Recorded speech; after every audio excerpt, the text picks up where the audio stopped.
Have you ever thought of a raiding party of Sohagin, or stared down the vertical eyes of an obelisk? If not, then likely you have never met the mighty Tritons, the proud protectors of the deepest sea of Domaris. My tribe, the Nalos, were the first of their kind to leave the elemental plane of water to fight against the aquatic monstrosities here on the prime material plane. My name is Proximus Midnight, Knight of the Mid-Seas. The Midnight Order are sworn defenders of the oceans, protecting the surface from what lies beneath. Recently, I have been chosen by my kingdom to become the 56th Royal Arbiter of Ula Saltsmile, the great Queen Mother of the Nalos. This is the highest honor a knight can achieve. For the glory of the great Queen Mother, for my people, the Nalos, and for the Knights of the Mid-Sea, I fight the greatest evil, smite the wicked, and exterminate my foes. If the enemies of the great Queen Mother wreak ruin on this world, I have no qualms in eradicating them by any means necessary. Secretly, and do not tell anyone, I am very excited to finally be allowed to journey to the surface. I cannot wait for the adventures that await me.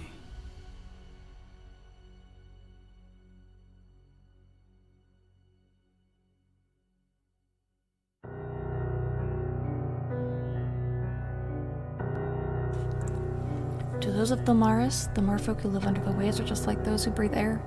Most see them as a sign of good luck and fortune with their beauty and kindness. They are the angels of the seas. But the oceans aren't always so kind.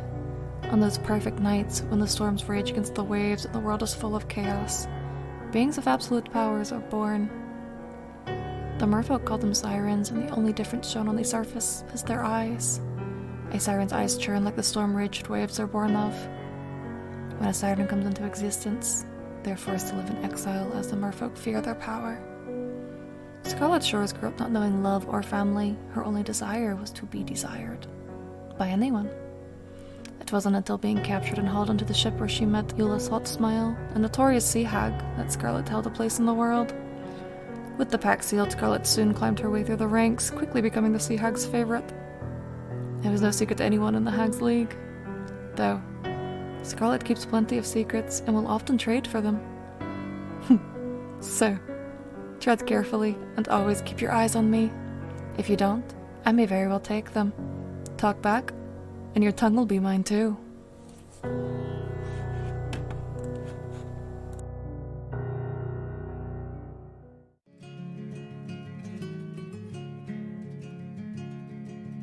Oh hey there, it's me, Wynni.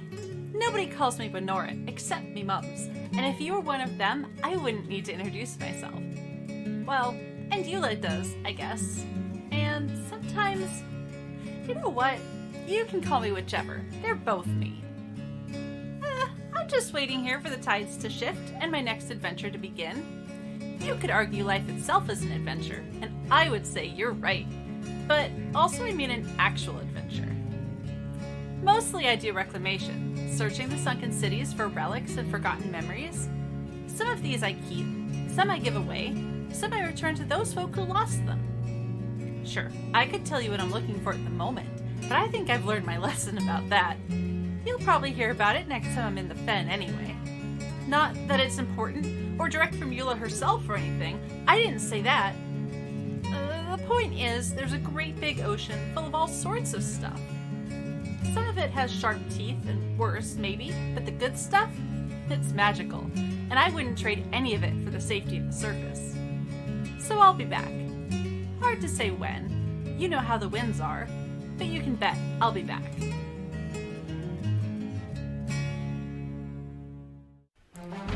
The waves crash on the beach of an endless sea. You hear a voice you have heard so many times before. The horizon. She calls to you. She sings of endless wonders and innumerable horrors, of hopeful promises and dire warnings. And you feel her song. It was always there. Listen. Do you hear it? The wind is in your favor, The tide is rising, the sea is yours for the taking, and your ship awaits. Fair winds and following seas, brave mariner. May fortune find you when the horizon calls.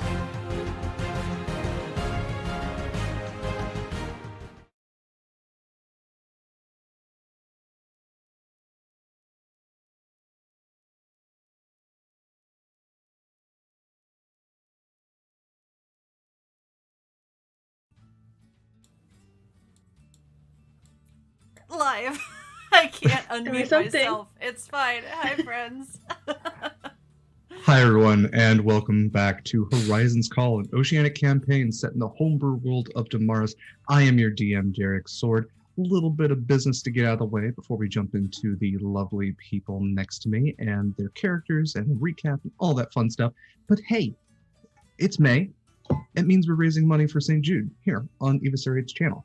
So we've actually already hit a stretch goal, but there's more to come. So I'll talk about that stretch goal in just a moment. But just to let you know, you can donate to St. Jude. All proceeds are going directly to that wonderful, wonderful charity throughout this month. And when you donate, there are benefits to that, ways that you can affect this game, and also stuff you can kind of win. All that stuff is kind of posted in the chat, and additional details are there as well. But if you wanted to affect this game in any way, for $5, you can provide an advantage to any of the players here, myself included. And that also does translate to the way that it used to work. So subscriptions and all that kind of stuff work that way too. But direct donations, those are the ones that go directly to St. Jude. Speaking of the stretch goal that we did hit, we hit the $200 stretch goal. Is that correct, Eva?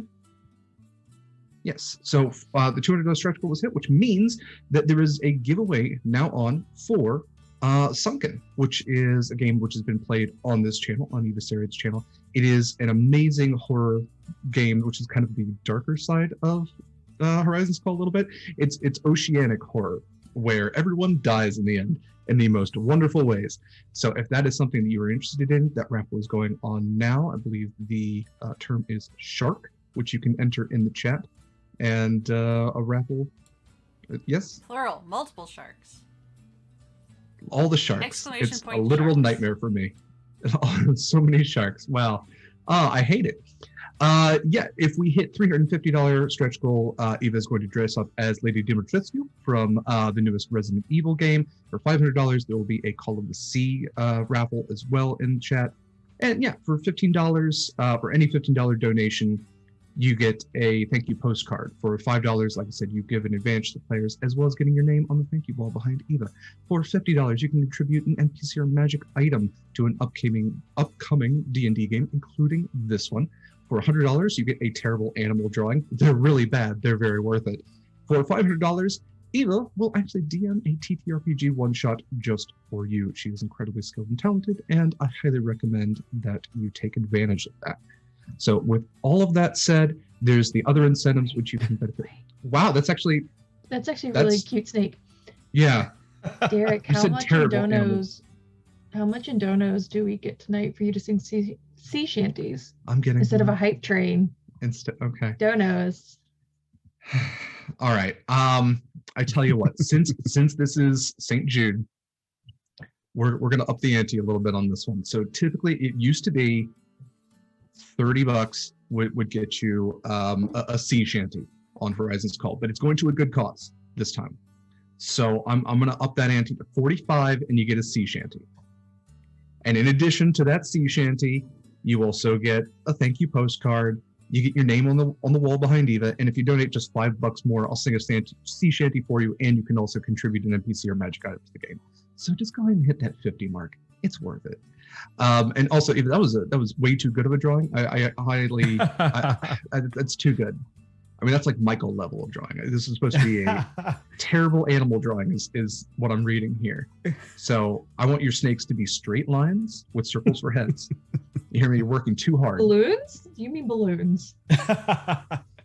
Not the side. That's how you tell the difference. Is just like it's got a little triangle head with a little line coming out of it for the tongue, and that's how you know it's not a worm. Anyway, folks, you can also, for 2 subscriptions or $10 or bits or all that kind of stuff, the equivalent, give a crit to a single player. For the equivalent of $25, you can give a group advantage. The equivalent of $50 is a group crit. And a complication is $30. So yeah, if you also want to introduce a black spot to the game, you can just donate $30. Do it. It just adds a little something extra and more complicated in the player's path that I will rule as a DM. So yeah, 45 gets you a Graham, shanty. you're my favorite.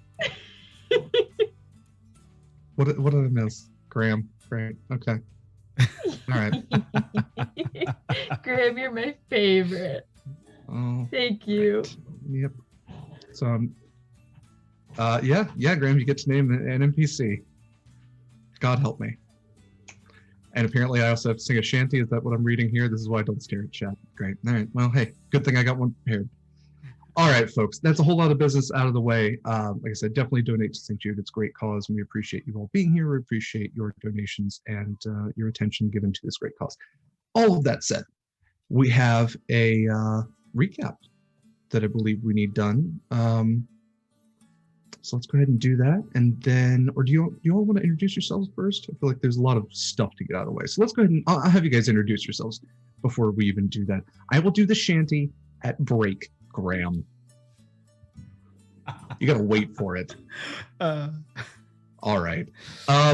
We'll start in the top left corner with our newest member of this party, the newest member of the Innocence crew. Mare, would you like to introduce yourself and your character, please? Forgot that the ship was named the Innocence. It's so good. Anyway, hi, I'm Mare. Today I'll be playing Acacia, the centaur rogue, which is going to be hilarious when she finally gets on a boat, because horse on a boat. A horse on a boat. All right. Next up, Mikyl. Tell us about your lovely self. Hi, I'm Mikyl. I'll be playing Proximus Midnight, the Triton Paladin Sorcerer. Thank you, Mikyl. And of course, Mikyl did our amazing character art. So if you love that, definitely check out his Twitter, and we'll of course post that at the end as well. Kaila. Hi, my name is Kaila, and I will be playing Scarlet Shores, our Siren Warlock today. Thank you, Kaila. And last but absolutely not least, Eva. Hi, it's me, Eva. I am playing Wynni, the Sea Elf Artificer today. Is this leading me into the recap? We're playing the Wynni music now, so this sounds like a perfect time for a Wynni recap. We are. Maybe I will turn that down just a skosh. Just a skosh. All right. Dear Ilios, care of the island of Athelvar? I really hope it gets to you, because I don't really know how to spell that. Also, we're kind of in the middle of nowhere. Anyway, hi, things have gotten a lot colder since, we parted ways. But it's okay. We found some polar bear friends, and some mammoth friends, and some husky friends, and some big, Goliath friends, and you'll never guess what. This is a letter. Of course you can't guess. Anyway, we found a new friend. Acacia is a centaur, which is fascinating because she's also sort of like our new point person for like breaking into this prison, which I probably shouldn't say in a letter, but it's probably fine. That's not like I'm saying which prison, right? So, yeah. We hung out a lot and like got to know everyone. Everyone got to know one another. There's this Goliath named Ivan, by the way, that seems very friendly. I don't know. He just said hi in the bar one night. You don't care. It's fine. So, prison break. It's so cold. Also there's these like giant tiny warforgedy sort of things. We got past them. Okay, so the plan was for Acacia and I to, like, do a sneak, right? You know, I can be super sneaky when I want to. Probably. But Acacia actually is sneaky, so that helps a lot. Proximus is, like, playing a bounty hunter, and actually seems sort of good at it. Scarlett is kind of playing a prisoner, which I don't know how well that's gonna go. But, you know, it's going fine so far. And we made it in. They did a bit of a bluffing. We did a bit of a sneaking. You know, that's pretty much where we are now. On an elevator headed up this frozen spire. But I still haven't named the prison, so I'm sure it's still probably fine. Anyway, this seems like a really inopportune time to compose a letter, but it's a really long elevator.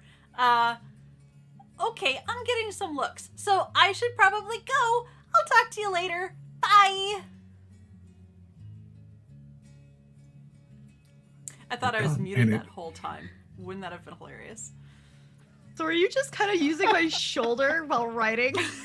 Yeah, absolutely. Oh, also, I gave myself antlers again. P.S. It's upsetting how well that fit to exactly 2 rounds of that song. All right. Well, folks, I'm sorry, I'm getting a call. One sec. It's the Horizon. It's Horizon's call. Hey, everybody. Without any further ado, let's do this. We find the players, as Wynni so aptly described, on an elevator in Bleakwatch Prison, the Icebox, the most notorious imperial prison in the Northern Lands. They are rising up into the shining spire of this prison, having very surreptitiously made their way in the dark past Warforged Titans, 2 of them pretending to be a bounty hunter, and one of them less so, pretending to be very, very wanted by the authorities. The other 2 sneaking in through the shadows behind.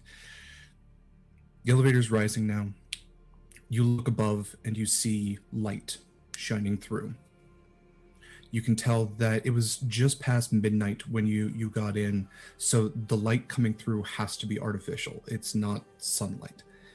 And as the elevator rises further and further up, the gears clanking, you come to a certain point where the opening breaks and you are surrounded on all sides by ice. And as you continue to look up, you realize that there are concentric rings to this structure, levels. Acacia, you would probably know, because you have a general map, there are at least 50 levels to this prison, with cells surrounding them. There are 15 cells on every floor. 2 of you, Proximus and Scarlett, you know that you need to go to the top level. Proximus, you were basically instructed to turn Scarlett in, to report her, to get her paperwork put in order and get your bounty. The other 2 of you, well, obviously you weren't really told what to do. So the elevator does have a control mechanism on it to continue to rise. It is a lever towards the back of it as it was facing the wall. It's now kind of open at the center of this spire, so it could rise or lower, and whenever you go up, you could step off onto the platform of the next level. But you are at the bottom level now. There is no one around. This seems to be more of a retaining area more than anything else. There are no cells on this current level. There seem to be like a couple of office spaces, but there's no light coming from them. The light is coming straight from above, where you can see a number of artificial lanterns and light sources, which are kind of illuminating this area. And it's reflecting off of the ice as well. Put my hand. Is there like a door where if I can keep it from closing, it won't close? In what sense? Like, are there doors leading onto each level, or is it just stopping at certain levels? It will just stop off at a level, and you will just like step off onto it. So you can stop the mechanism of the elevator itself, But otherwise, it will just continue up, and then there is like a level where you can step off onto it. Because if this is office areas and it looks like no one's here, Mm-hmm. I kind of want to step off.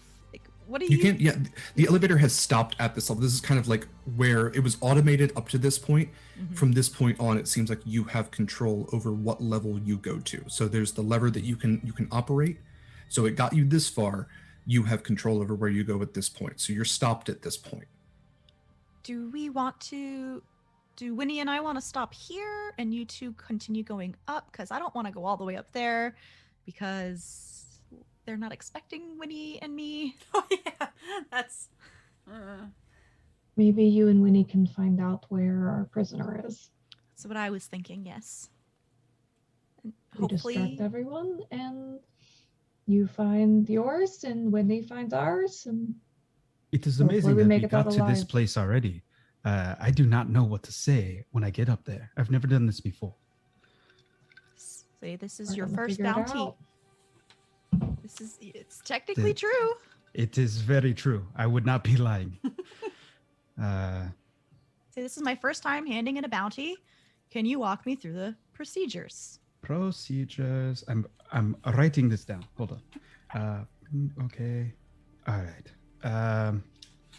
So we should go up to the top, but should we look around here to see if there's anything that can help us with this? No, they're expecting us very soon. We don't have time to stop. All right. I'll take a What? side step with Winnie on my back off the elevator. Okay. And yeah, Acacia, do not forget you also do have spider climb. You're I'm welcome. aware. Yep. I'm aware. Yep.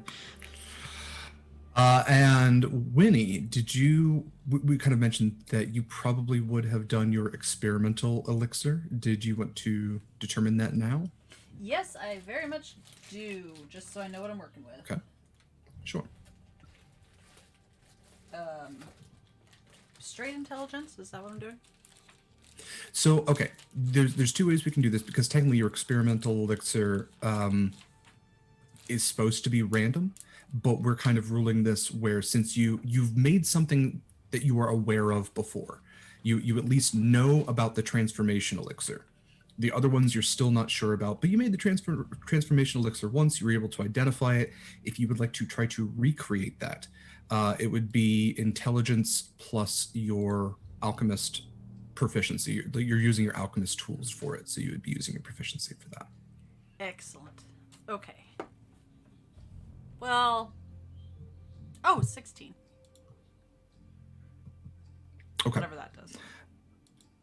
Math. Go ahead and roll that d6. Remember when I was so prepared? I had all my dice in my tray and everything. You had all your dice. Yeah, that was. I'm proud of me for that. Let's Proud of you say too. 1. Okay. It's not the transformation elixir. It's one you've made before, though, so you recognize it. If you would want, you do have advantage on your intelligence roll to identify this one.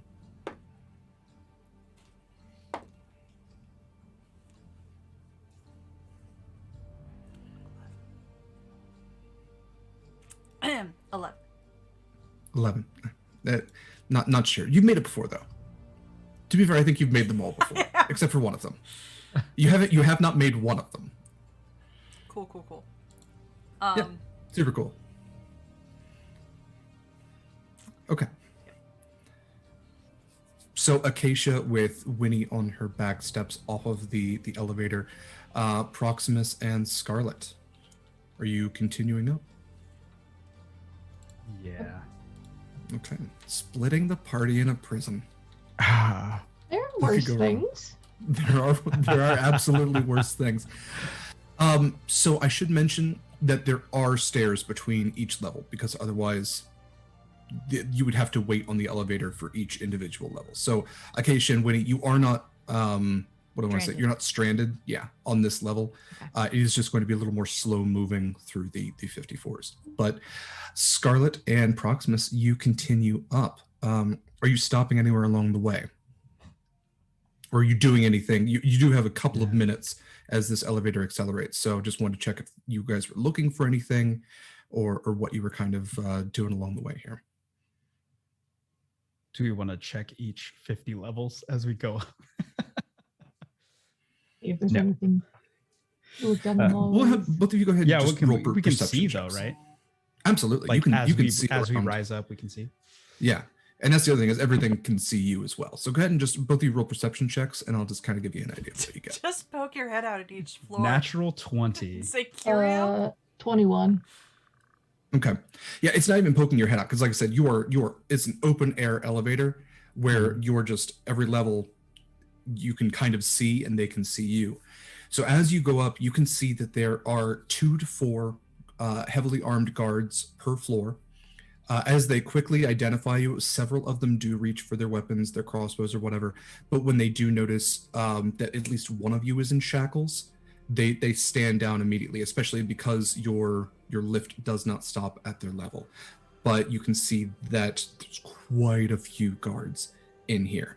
They don't seem to have communication devices between them. There aren't sending stones to identify, or else, every time they're kind of surprised as you get to this new floor.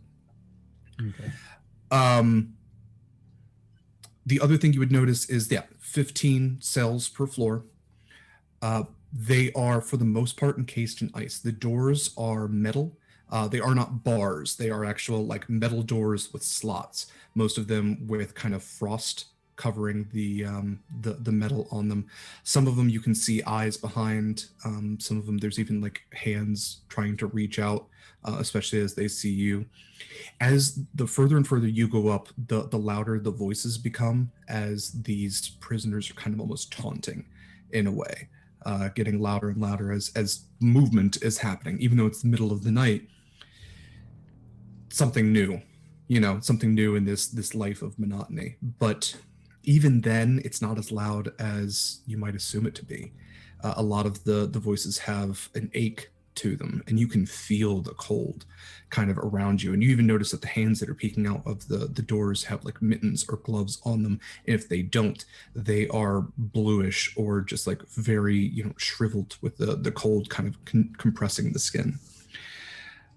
Before too long, you reach the top level, which is fully enclosed. So, Acacia and Wynni, if you were to look up, you would see that after a little while, the elevator would come to a full stop quite a ways up.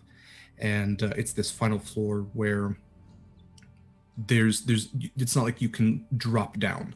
The floor becomes flush with the elevator. And you find yourselves in a somewhat mundane looking office space. The floor of this is not ice. It actually has almost like a marble-esque tiling to it.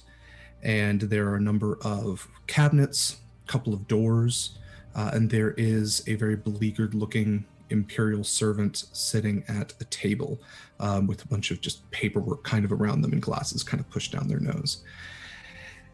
And they look up as the elevator comes to a stop, and they notice the two of you, and yes, can I assist you with something? Yes, I am Proximus Midnight, Imperial Bounty Hunter 2689, here to turn in this bounty. All right, do you have her paperwork? I put the paperwork on the table with one hand on Scarlett's arm, like bicep area underneath her armpit, kind of like jerking her along. Come on, hurry up. Yes. Yeah, Scarlet Shores. Yeah, well done, 2689. Yes, this one's been on our list for quite a while. We actually have a room set just aside for you, Miss Shores. You've always been one of our prospects, as it were. Yes, actually, and they pull out a piece of paperwork from their desk. It has a number of names on them, some of them crossed off. Scarlett's name is on there, as well as Eula's. If you were to look close enough, might even have Ogden's name on there. Yes, you were actually on the warden's special list. He would very much like to speak to you.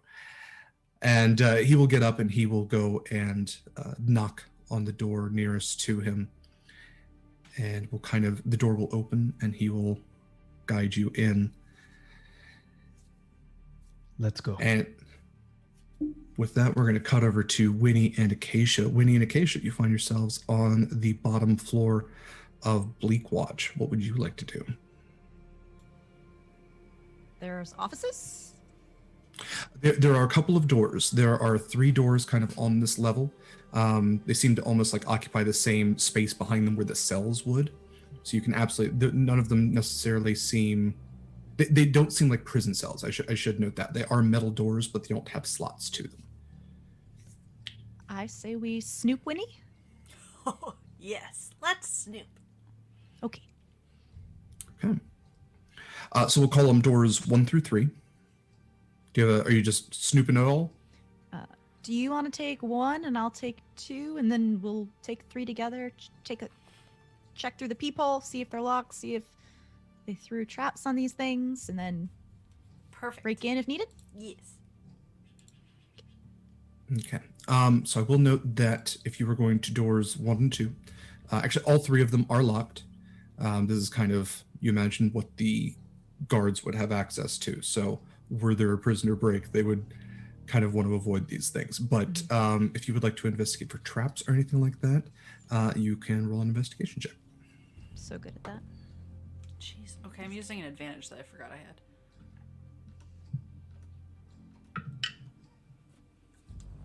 Nat 1. 12.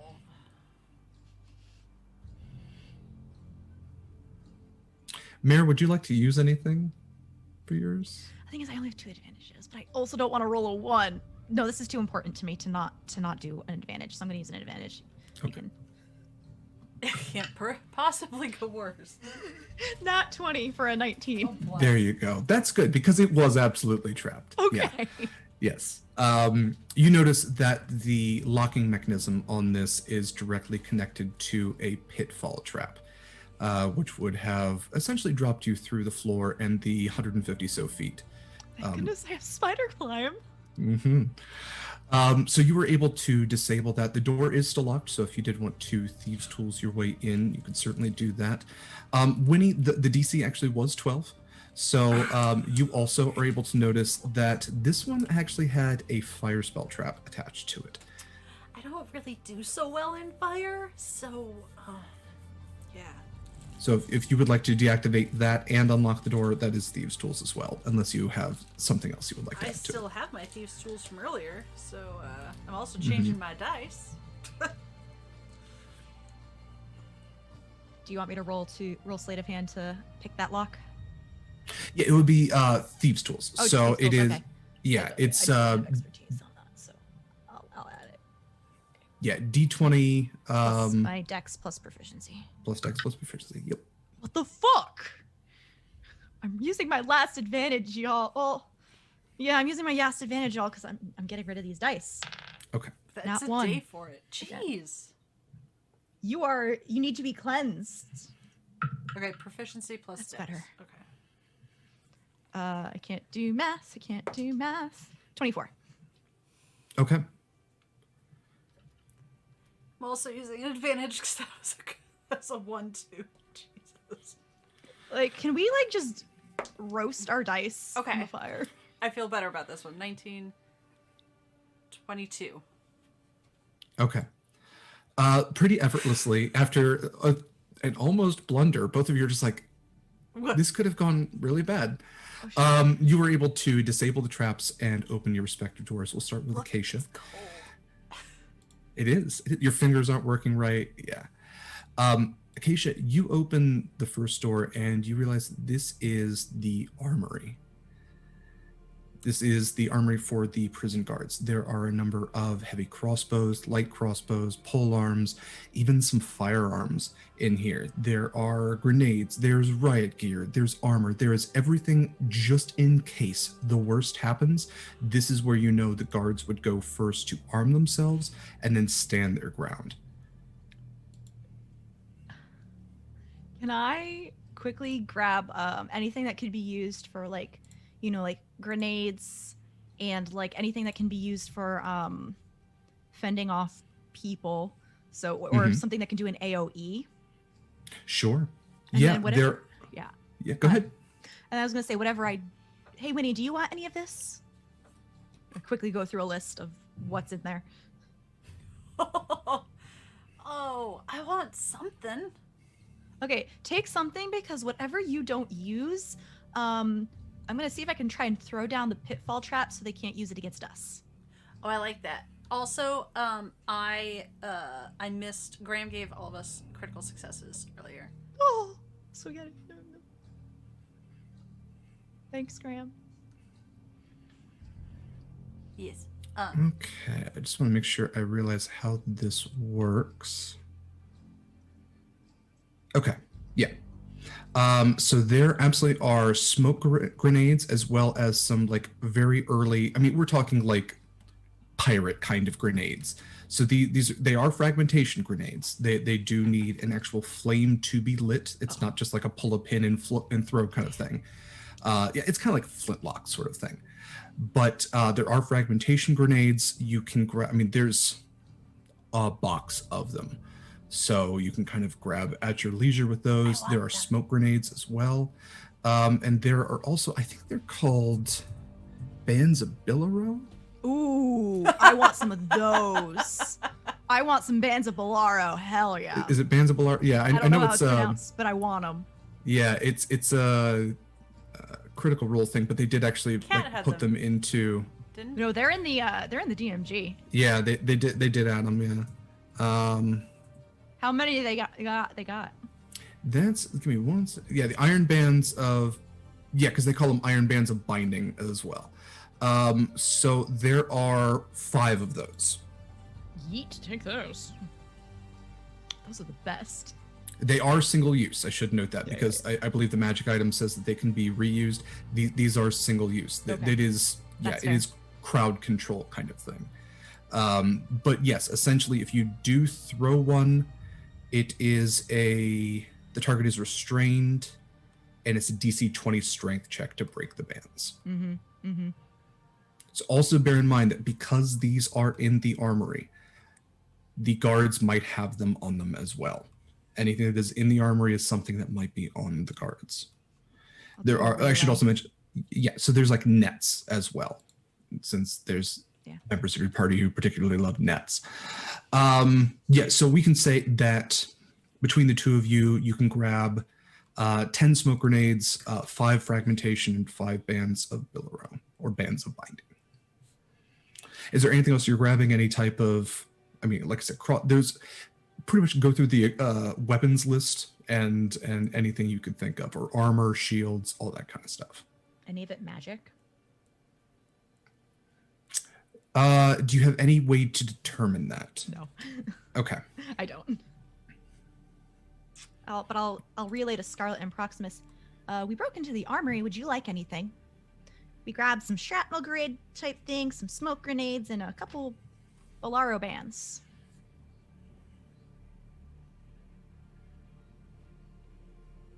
Proximus. I don't. Yeah, like I'm thinking like I don't know what any of these things are, but I do relay back. I'm like no, thank you. But there is at least 4 to 5, 2 to 4 guards on each level, and we are at the top, waiting to go in to talk to the warden at this time. Good to know. They visible from the lift? They are, and they will see you if you come up on the lift. Okay. And they look very mean. Well, Sorry, Scarlett, what was that? Move as quietly and as unnoticed as possible. Yes. Will do. Okay. What was in my room? So, Wynni, yeah, your room. Your room seems to be whereas Acacia found the armory, you have found the barracks. You have found the living space of the guards when they are stationed here. You kind of get the idea, thankfully, that because it was trapped and you disabled the trap, nobody is currently inside. This is the night shift. But you can see that there are a number of beds. There is like an area to actually like sit and prepare food. It actually seems to almost wrap around to the other end where you can see the secondary door as well. So it's almost like there are 2 doors to this much larger space. So that is doors 2 through 3.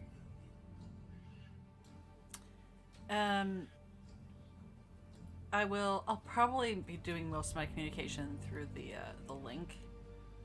Just to be super sneaky. Very sneaky. But I will pass to Acacia that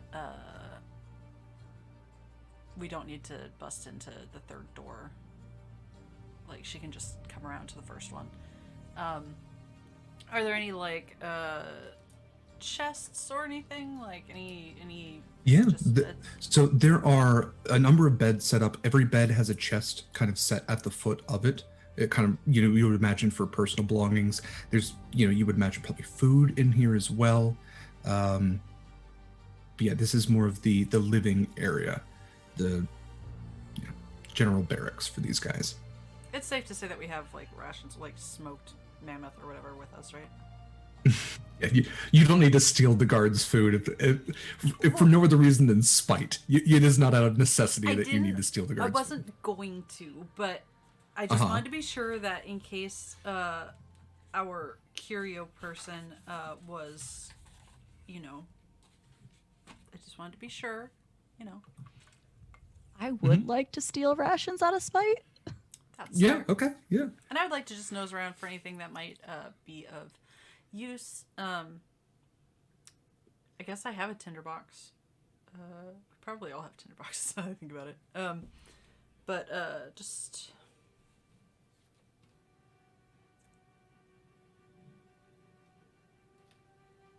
But also probably we should get going if they're probably not going to keep prisoner notes here.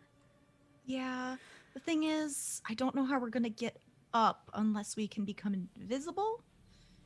I don't know. I know there's stairs, but we don't... Maybe we can take a quick peek near the stairs to see if they're near the stairs or just near the elevator?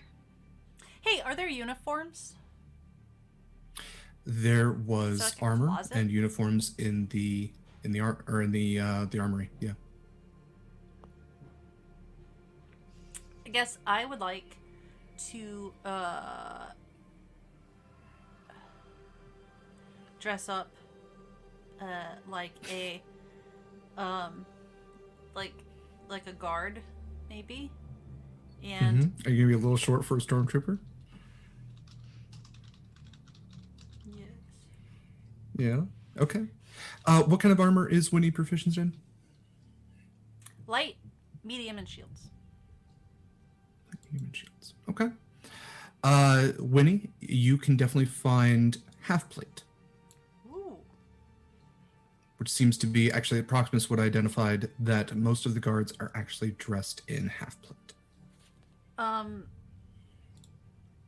I actually currently wearing? Just for a cool. And what did we determine? They're not Goliaths, right? They are mostly human. The guards?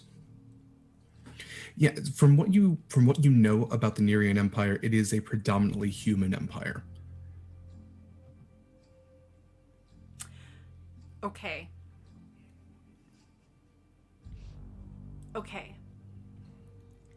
Acacia, Yeah.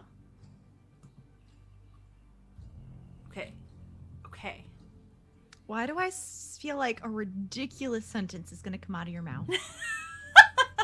We only just met, but it's like we're best friends. Yeah. Okay, so here's the thing. I have this potion of transformation. Okay. And it's polymorph, right, basically? Like, it's not just the an potion illusion. you have is Alter Self. Oh, it is Alter Self. Alter Self, you can, I'm assuming it has 3 options: aquatic adaptation, natural weapons, and change appearance. Change appearance is, I'm assuming, what you're going for. You decide what you look like, including your height, weight, facial features, sound of your voice, hair length, coloration, and distinguishing characteristics, if any. Basic shape You stays can make the yourself same. appear as a member of any other race, though none of your statistics change. You also can't appear as a creature of a different size than you, and your basic shape stays the same. If you're bipedal, you can't use the spell to become quadrupedal, for instance. Any time of the duration of the spell, you can use your action to change your appearance in this way again. Okay. So here's what we can say, because I like where you're going with this. We can rule of cool this. Does it still last for an hour? It will last for an hour. Okay. I was gonna offer the choice, and then because of the. No, that's okay. Acacia will remain quadrupedal, but she will appear bipedal. Okay. So. Essentially, the back half of Acacia will be invisible. I love this. So. Just make sure no one walks behind her. It's fine. Yes. Oh my gosh. You don't have to. I'm not saying you have to, but if you want to, like, might not Are there pass. side effects? Well, it's one of my elixirs, right? So sometimes there's hiccups. Sometimes, a little bit of gas. Sometimes, you just taste like lemon for like 2 hours. It's like exactly 2 hours, and I don't know why. I haven't figured that part out yet. Clarification. Does Acacia taste lemon, or does Acacia taste like lemon? Because the way you phrase that could go either way. Well, you definitely taste lemon in your mouth, but I haven't. Is it because your tongue tastes like lemon? I haven't actually experimented on that part, so that's a good scientific process, like addition. I feel like now is not the time to test that out. But I'll make a note. If you experience any other side effects, I'd love to know about it so I can like make a note and work on that. Uh-huh. But other than that, it should be okay. If I take this, what do you plan on doing? Dressing like a guard and like covering up like my ear parts with some of my like my hair parts. And You have blue skin. And antlers. Oh yeah, the antlers that I'm very clearly wearing on my head.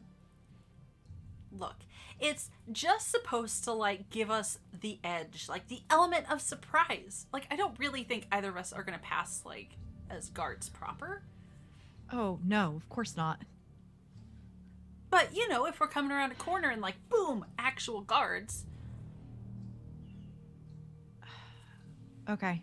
And she looks like she's really debating her choices here. All right. I don't know how well I'm going to do on a possibly 2 legs. Oh, you still but have your sure. legs, probably. Actually, I don't I like how wouldn't you know phrase that. that. No one has had,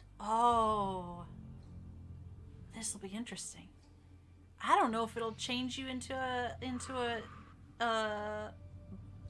biped or not. We could find out. Time is ticking. I'll take it and pray to Tamora that it's going to be fine. Now, does Proximus and Scarlett hear this conversation? I want to say yes, just for shits and giggles. Yes. We're like, what in the... Yeah. Speaking of, we'll come back and resolve that in a second. Proximus and Scarlett, you've heard this entire conversation as you're now going to meet the warden. And I reply back to them, may the fathomless help me, please someone pose as a guard and an inmate. Wynni, you can be the inmate since you don't look human. She's smart. She's very smart. Yeah. Please don't get caught, either of you. Oh, the last thing I want is to be caught. Don't worry. Proximus and Scarlett, you enter a room which is very well lit by artificial light.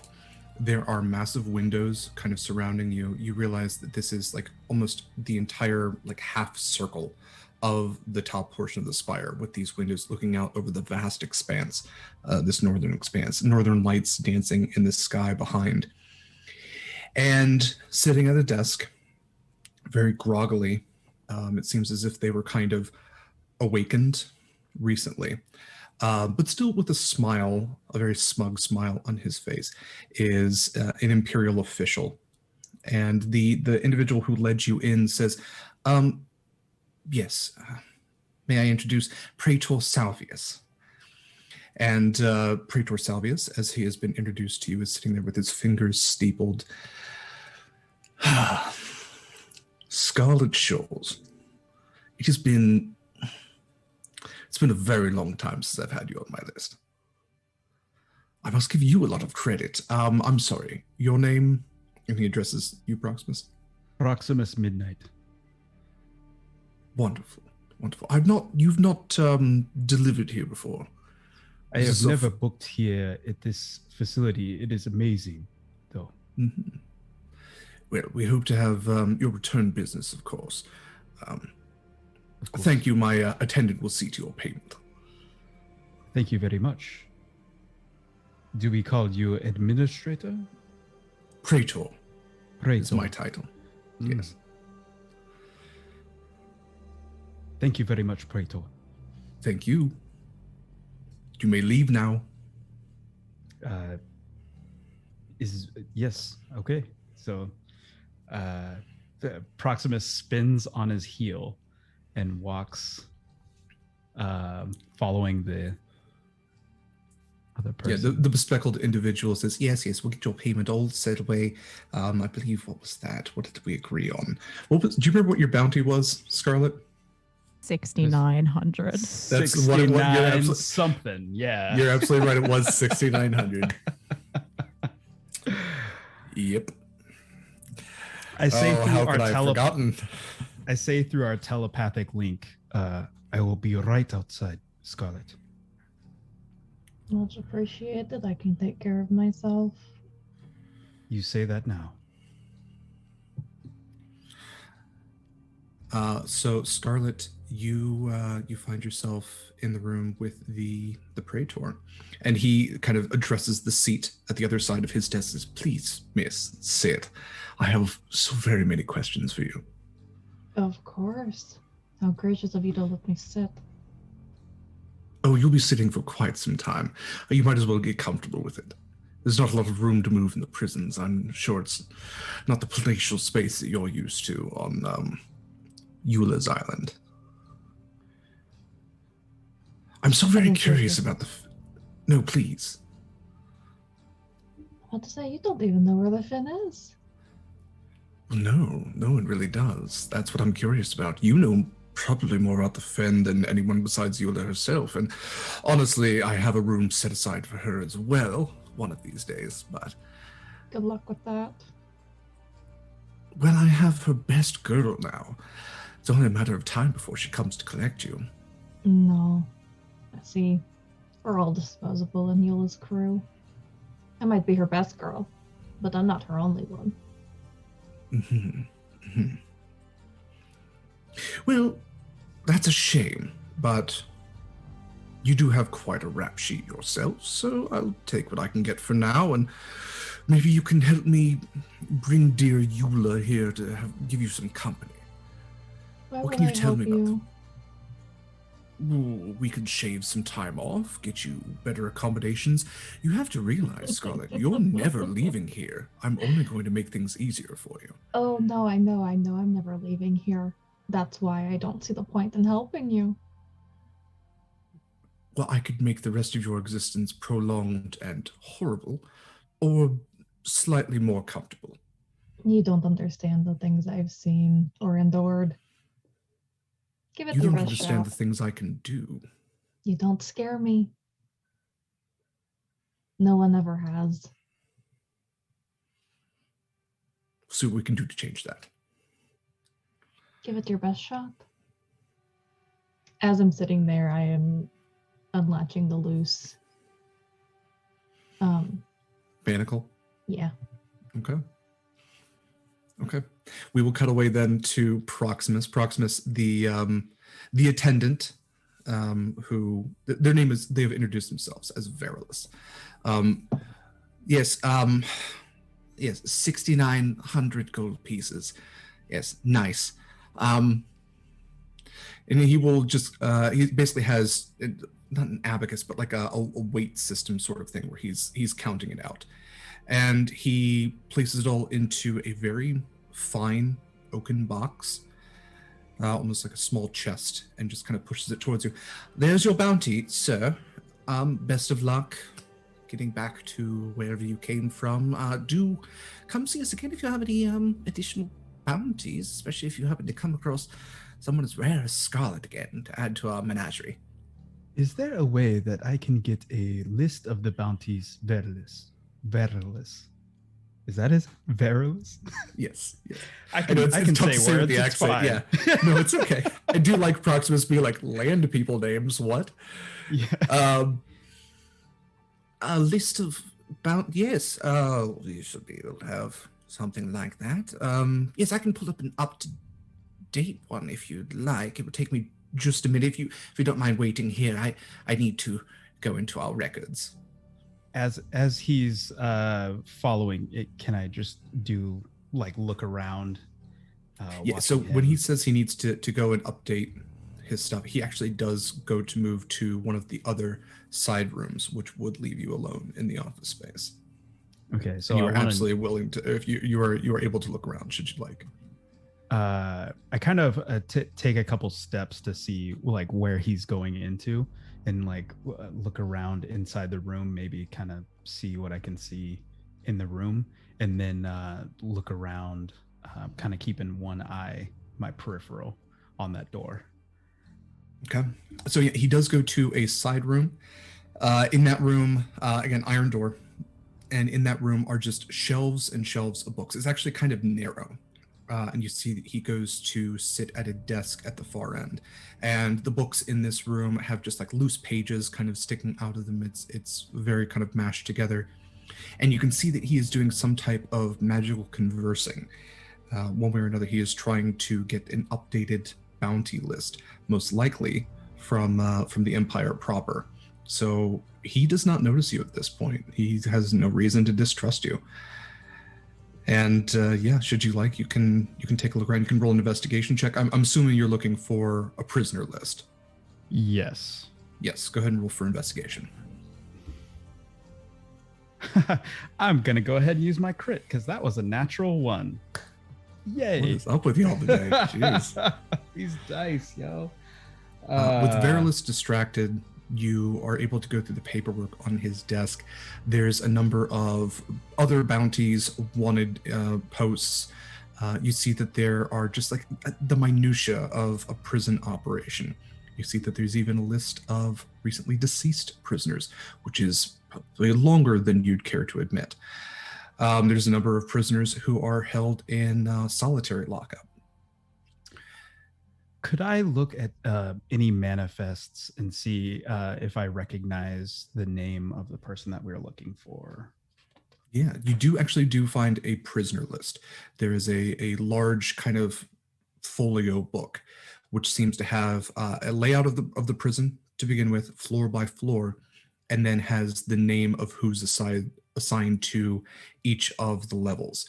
So you go flipping through quickly, looking for curio.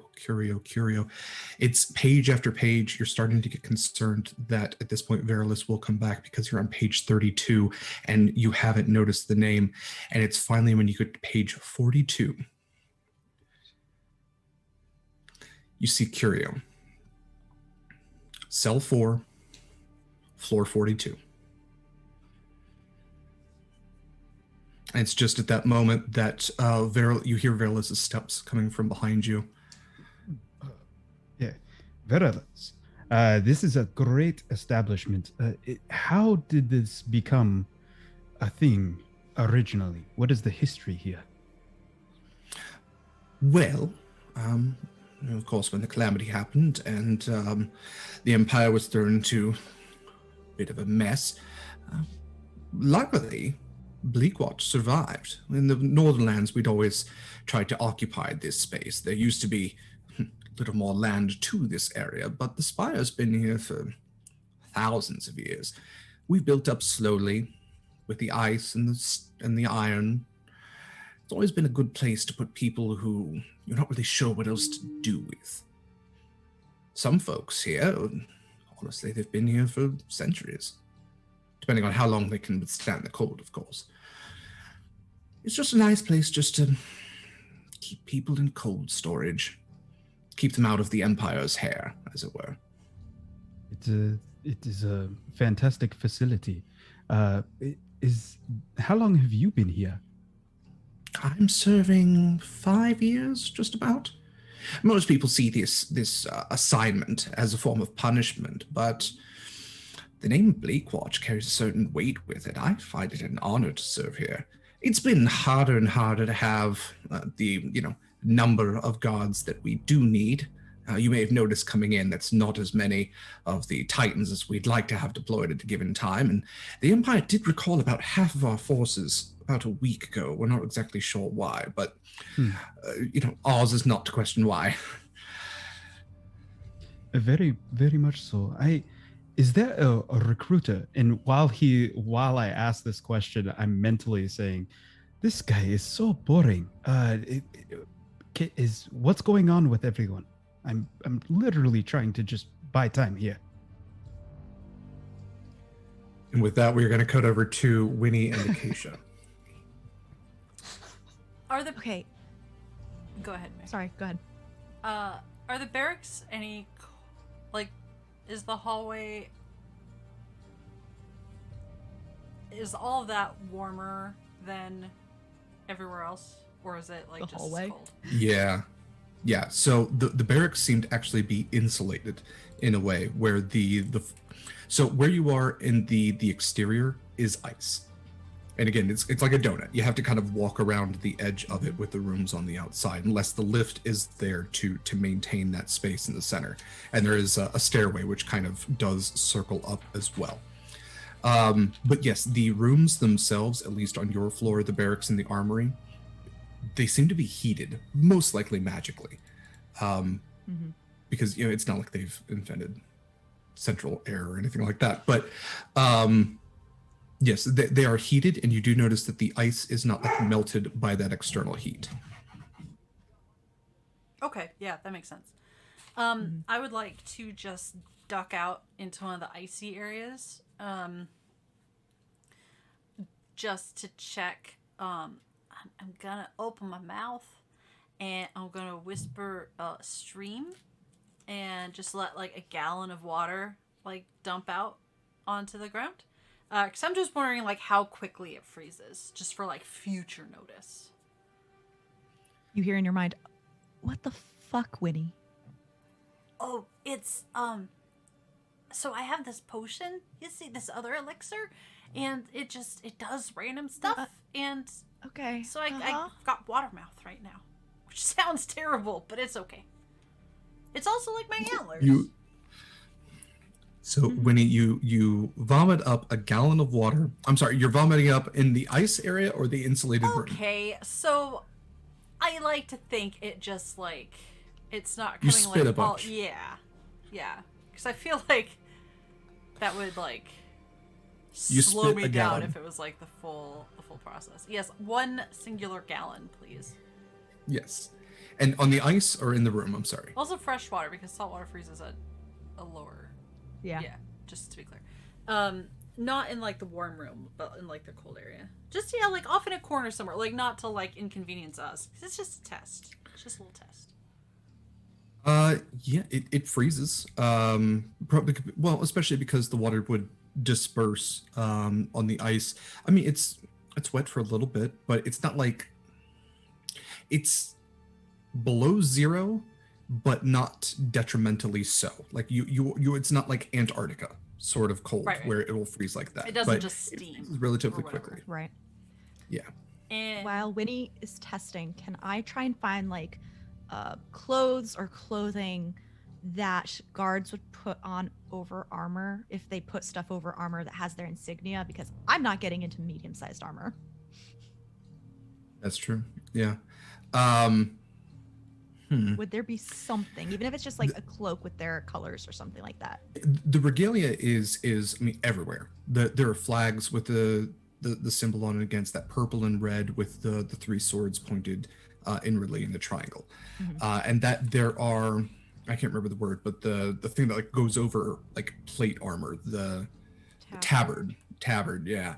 So there are tabards, there are cloaks, there are robes, especially in the barracks area.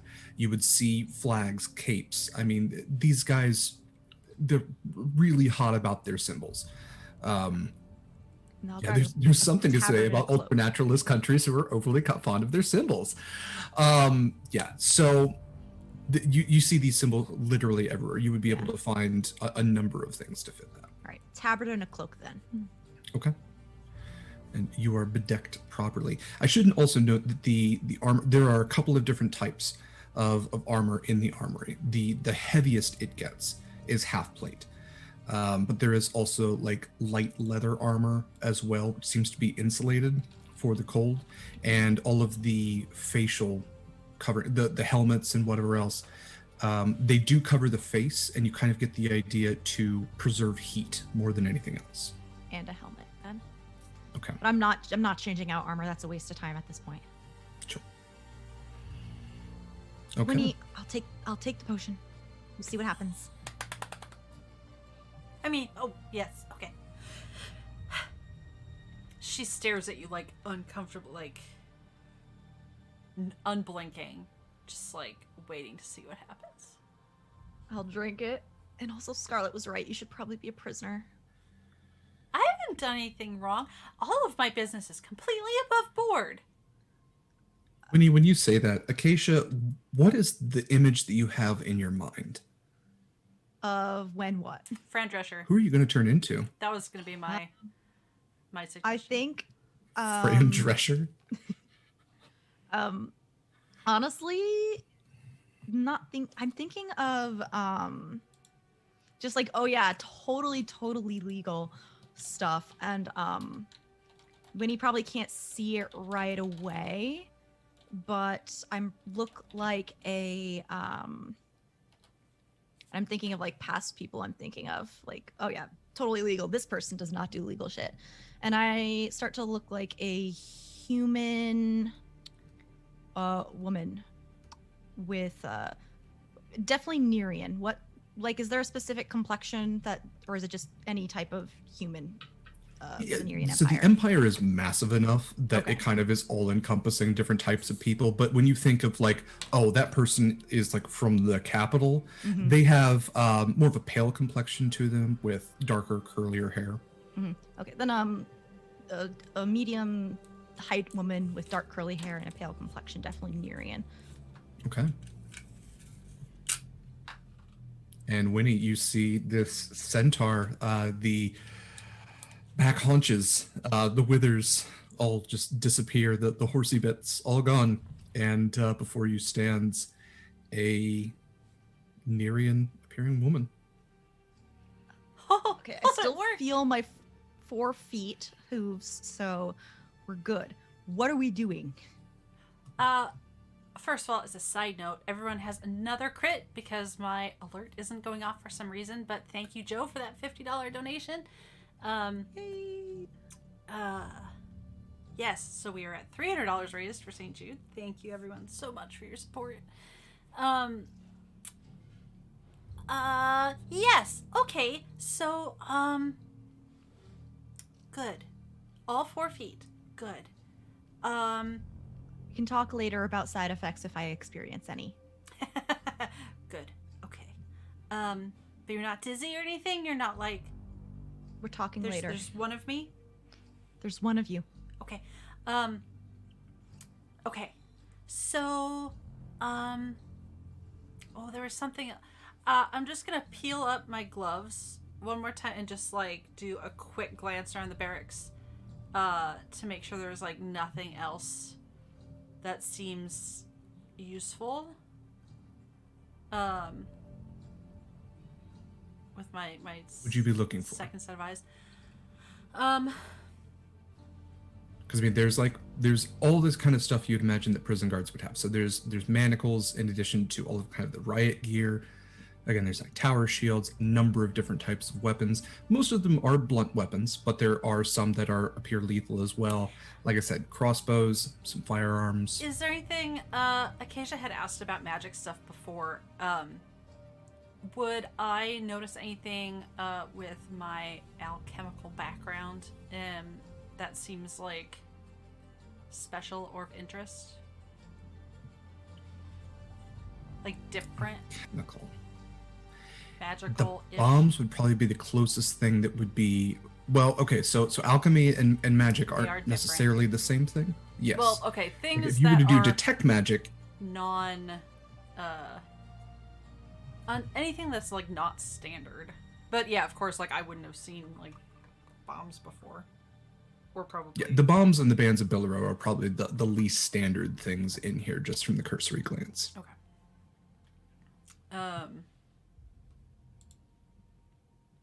Up one flight.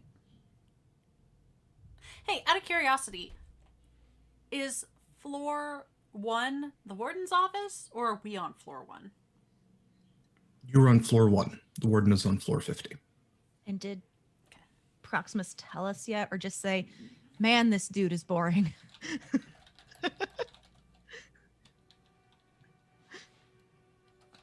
Okay, but Proximus, can you keep him talking? Yes, he seems to like to talk a lot. But I do know where our prisoner is. Good, I'll help Curio. you first. Curio is on the level 42, cell 2, I believe. 4. 4. Just 4. Yes, 4 to 4, cell 4 on floor 42.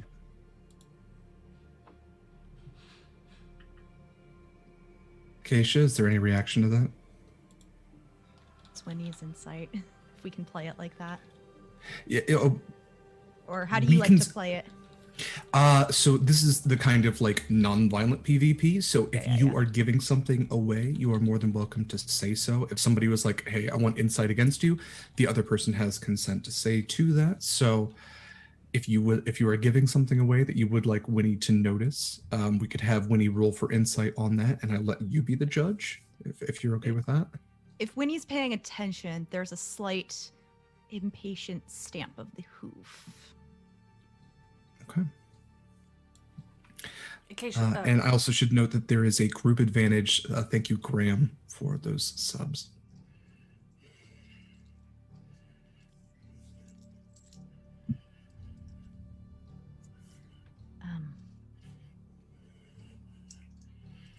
How is Scarlett doing? Scarlett? You okay? Oh, I'm great. I'm just riling up the warden while I can. I'll take care of him soon. Don't worry. Okay. If there could be like a verbal wink, there would be one. Yeah, you get a wink emoji. Oh gosh, yes. Do we want to try and sneak up to floor 42? Wynni? I think now is as good a time as ever. You don't know where your person is, right? I'll help all y'all first, and then I'll worry about my person later. Okay. I didn't want you to think that we'd forgotten them or anything. It's appreciated. Okay. Onward and upward. So, Acacia and Wynni, how are you proceeding? Quietly, I think. Quiet, and I also think doing a peeky peek to see if they're there near the stairs. Because if they're just near the elevator, then just head up as quick and quietly as we can to floor 42. Okay. So this is the kind of thing. So all of the floors are essentially open with guards patrolling them. Mm-hmm. So to sneak up, you would have to go around to the other set of stairs with guards kind of in between. Yeah. So think like donut, The center part is where the hole would be. That is the elevator, and then the entire outer ring is cells with guards patrolling the outside, 2 to 4 on each floor. So you would have to get past 41 sets of 2 to 4 guards if you are taking the stairs. Oh, so the recall was like some guards, not like a huge. Okay. Yes, this is over half the prison guard population depleted. Damn. This is, you kind of get the idea that because there's no one in the barracks and this is the night shift, they are working all hours. So if you would like, there's 2 things we can do here. You both can roll perception, investigation, or insight. And if one of you rolls one, the other person has to roll one of the other 2. I was gonna say I can roll perception. Dang it. I'm pretty okay with it. Wait, it was perception, investigation, or insight? Yeah. I don't mind doing investigation. Okay. Wait, my hands are for perception, right? I think so. They are. Your weird, yes. Your weird eyeball hands are for perception. That's fine. I'll still. It's fine.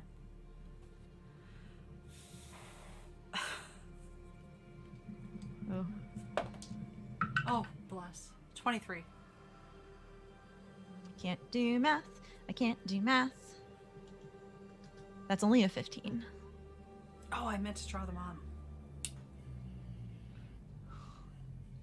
Acacia, what you were able to perceive with the 15 is that because these guards are essentially so overworked, working round the clock, probably going to be pretty exhausted. Mm-hmm. From what you can tell, especially from your roguelike abilities, I mean, you can kind of see up through some of the floors. They're moving pretty sluggish. A couple of them don't even seem to be moving at all, seem to be leaning against their pole arms. Are they looking down at the ground? They don't see you. But are they not looking up is what I'm trying to say. They seem to be very concerned with their immediate surroundings, if concerned at all. I think we should make use of that spider climb spell. And that's where we get to Wynni. Wynni, you notice that both in the barracks as well as the armory, there actually are windows.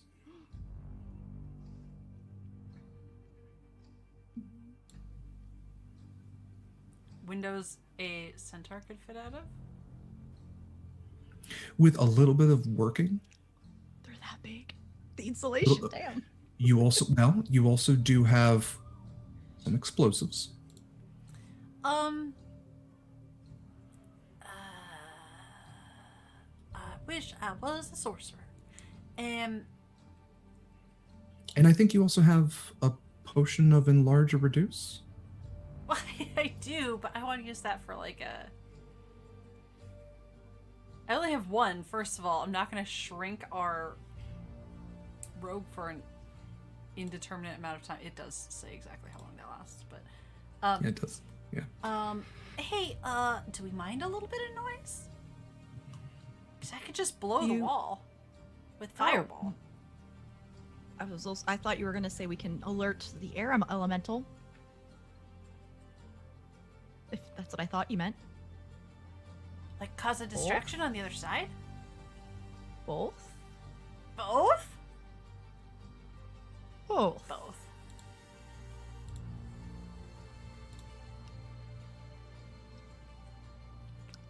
Okay. So, why? What are you thinking of doing? Just setting the wall on fire? Or like melting through the wall? To the outside? And then what?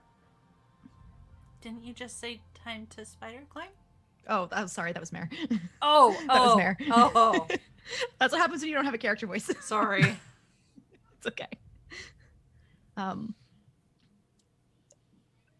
You want to climb on the outside? Want is a very strong word right here. But... Well, yeah, kinda. Or do you want to just lure them down here with an explosion and then sneak up the stairs?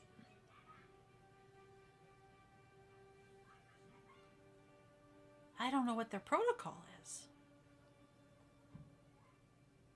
Good point. Because if we're luring them down here, I don't think that, like, having them arm themselves even more is a good idea. In that case, maybe air elemental, explosion, and then we'll see. Play it by ear. Maybe 2 explosions? What if I just, like, fireballed this whole room? How about split it, one here, one on the other side? Yes. Okay. Okay, you tell me when. And I think she's gonna, like, take up a stance, kind of like a catcher. Like, wait, I'm not still on your back, am I? if you want to, you can. But if we're gonna be climbing, I would tie you onto me. You have the better movement speed anyway. Like, I already know. Wynni knows you're faster anyway, so. Yeah. And while you're doing this, I'm just tying you to me because if we're gonna be climbing on the outside of a vertical surface. Yeah, that's fair. That's smart. Are you being tied into the invisible space behind a Nerian Yes. woman? Yes. Okay. Yes. Huh. Exactly. All I right. think this explosion will count as a signal to the air elemental because we didn't tell them what. Just expect something. That's true. Okay. Are you all going to make a boom? 2 booms. I think we would warn, oh, that's horrifying. Scarlett and Proximus. Yeah. We're making some booms. When you say booms, what do you mean? When he asks that, I think is when he's gonna set off the first one in the, Let's cut to Scarlett real quick. Okay, so no, hold on. Actually, oh, fuck me. What is the first boom? God damn it. Which side are we doing first? Windows on. Well, I think both.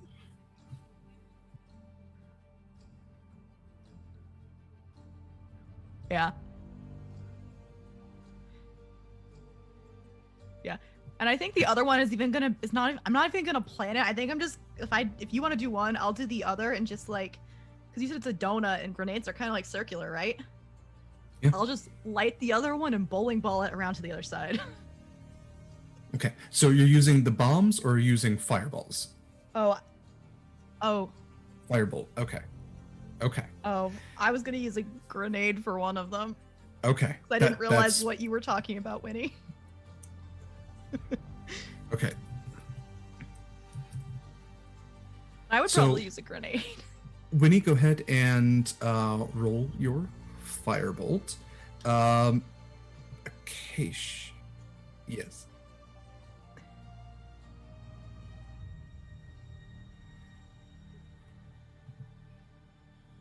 Mm-hmm.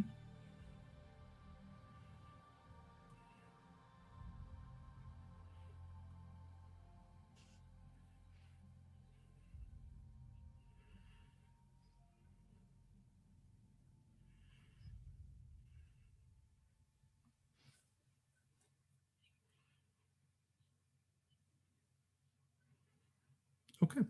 So she's got a pocket. She's got a pocket full of grenades. I was Okay. muted. I'm so sorry. Yep. Ava. I'm so sorry. Yes. Okay. Pocket full of tiny shell grenades.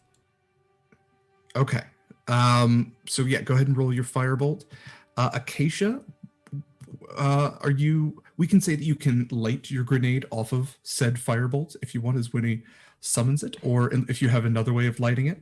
I have a tinderbox somewhere, but I think that's just easier for, That is fair. resource purposes.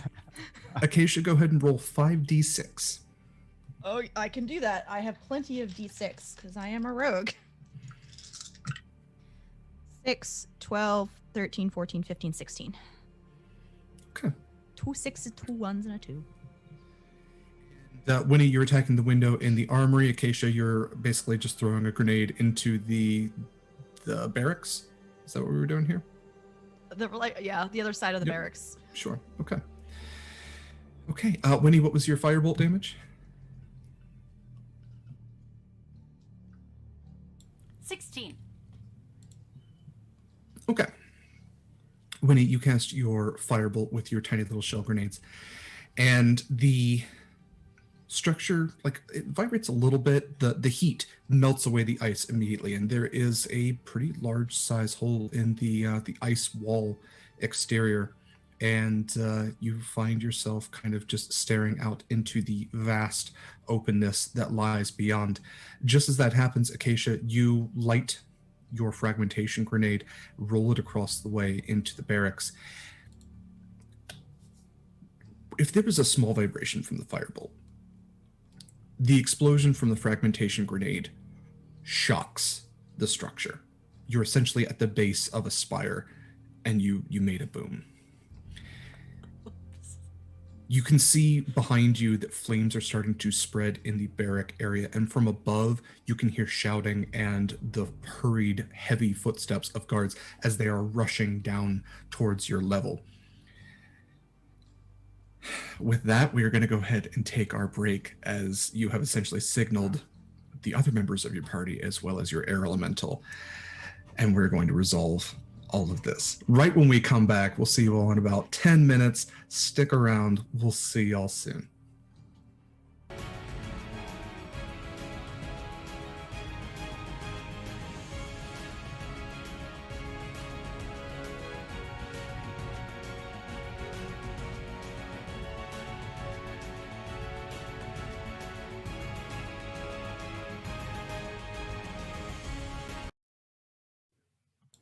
Hi, everyone, and welcome back to Horizons Call.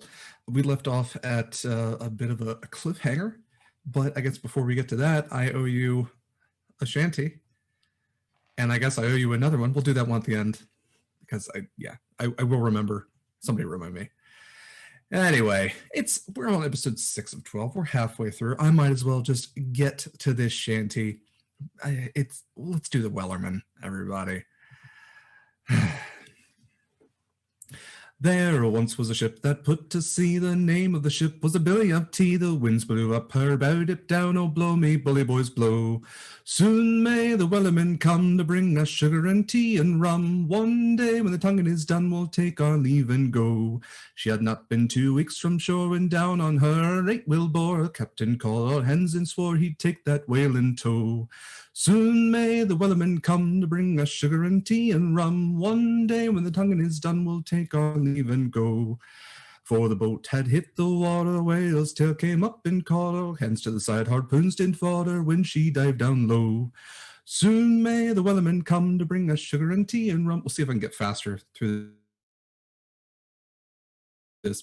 Take our leave and go. The line was cut, the whale was free. The captain's mind was not on greed, for he belonged to the Wellerman's creed. She took that whale in tow.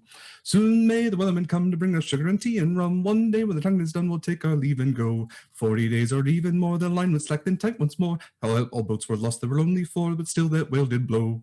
Soon may the Wellerman come to bring us sugar and tea and rum. One day when the tongue is done, we'll take our leave and go. I think that's actually... Oh, no, there's one more. As far as I've heard, the fight's still on, the line's not cut, and the whale's not gone. The Wellerman makes his regular call to encourage the captain, crew, and all. There you go. There's the Wellerman. Enjoy. Yes. Now let's get back to this bullshit. Okay. And yeah, I'll do another one again. Okay, so let's change the music here, because you all decided to do something, like, pretty fucking intense and blow up a prison. All right. So, Wynni, Acacia, you have blown up the barracks. You have blown up the armory. The window is now a hole to the outside wall. Proximus, you feel the ground shake beneath you in a loud boom. Verilus there's fear immediately in his eyes. And he's like, if you, hey, probably more bounties to be had. Go on. And he goes running off into a side office, and you hear a lock click on the other side of the door, and then a couple other locks click on the other side of the door. But what I am most interested in is Scarlett. Scarlett, you're sitting there with Praetor Salvius, very smug look on his face, doesn't seem to be deterred at all by the sassiness that you have been throwing at him. I should have mentioned, he is, like I said, there's a lot of sleep in his eyes, but is my music even playing? No, it's not. Why aren't you playing? No, I hear it. Oh, I don't. That's weird. Okay, well, I'm going to reload this anyway so I can hear it at least. But Salvius is, he's wearing robes. There's sleep in his eyes. He actually has a breastplate on as well, but it seems more like formal garb than anything else. I mean, he's the warden of a prison. This is the kind of guy who's rarely seen battle at all, and if he did see it, it was from the very, very back lines because, you know, his daddy got him into the National Guard kind of thing. This guy knows privilege. And he's kind of just staring you down at this point. Well, Miss Scholes, if you're not going to be cooperative now, then I suppose we could toss you in the cold for a little bit and see if that might loosen your tongue a bit. So, we have all the time in the world, to be honest. Why don't I go ahead and show you our accommodations? And he goes to stand up. Now, you were messing with your manacles. And just as he begins to stand up, you feel the ground shake beneath you. You were warned that this was going to happen. What would you like to do?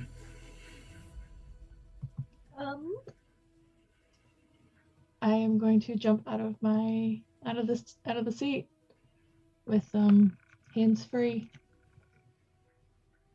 And There's fear in his eyes. Will cast Eldritch Blast at him. I should have known this was coming. Let me go ahead and get stat blocks for this poor asshole. Go ahead and roll to attack. I have a pretty good idea of whether it's going to hit or not. 19. Yeah, that's going to hit. Go ahead and roll for damage.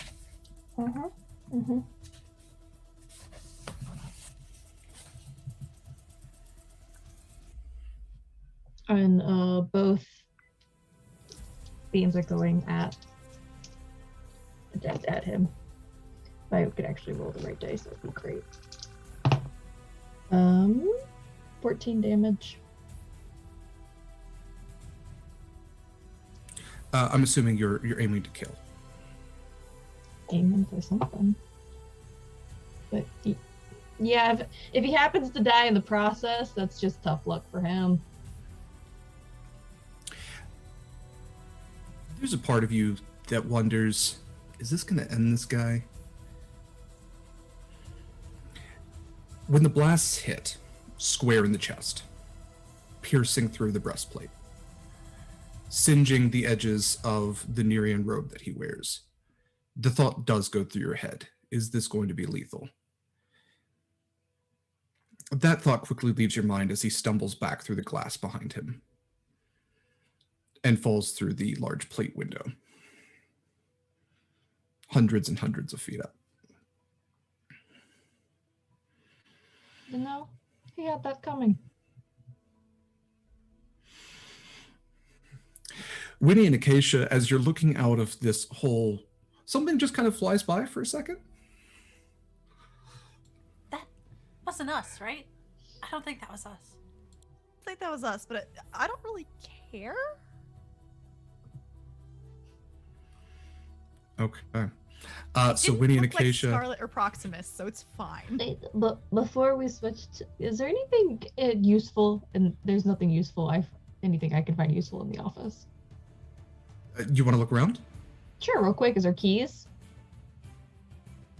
Go ahead and roll for investigation. Cool.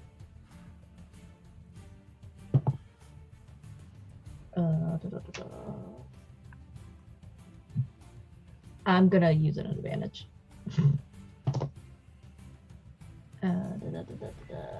18. You go around the cold wind kind of blowing in through this now open window, shattered by where this person went through. You go through the doors and you find, yeah, absolutely, you do find a master key, it appears to be. And the best identifier of that is it is shifting in nature. Every time you look at the key, it has different prongs to it. So I'm yes, gonna you do pocket that. find, you find Praetor Salvius's master key to Bleakwatch Prison. Hell yeah. There's like paperwork as well. I mean, if you looked around, there would probably be weapons, different things like that. There's money here, personal belongings. Is there a copy of like his list? Yeah. I want to take that. Okay. And then I want to saunter out of that office, collect Proximus, and head to the elevator. Okay. Wynni and Acacia, what are you doing? Assuming we're galloping up the side of Bleakwatch Prison and we're counting floors. I like to think You can count. Yeah, go ahead, Wynni. it's because I would like to think that we're counting like the same. But worst case we can always count down.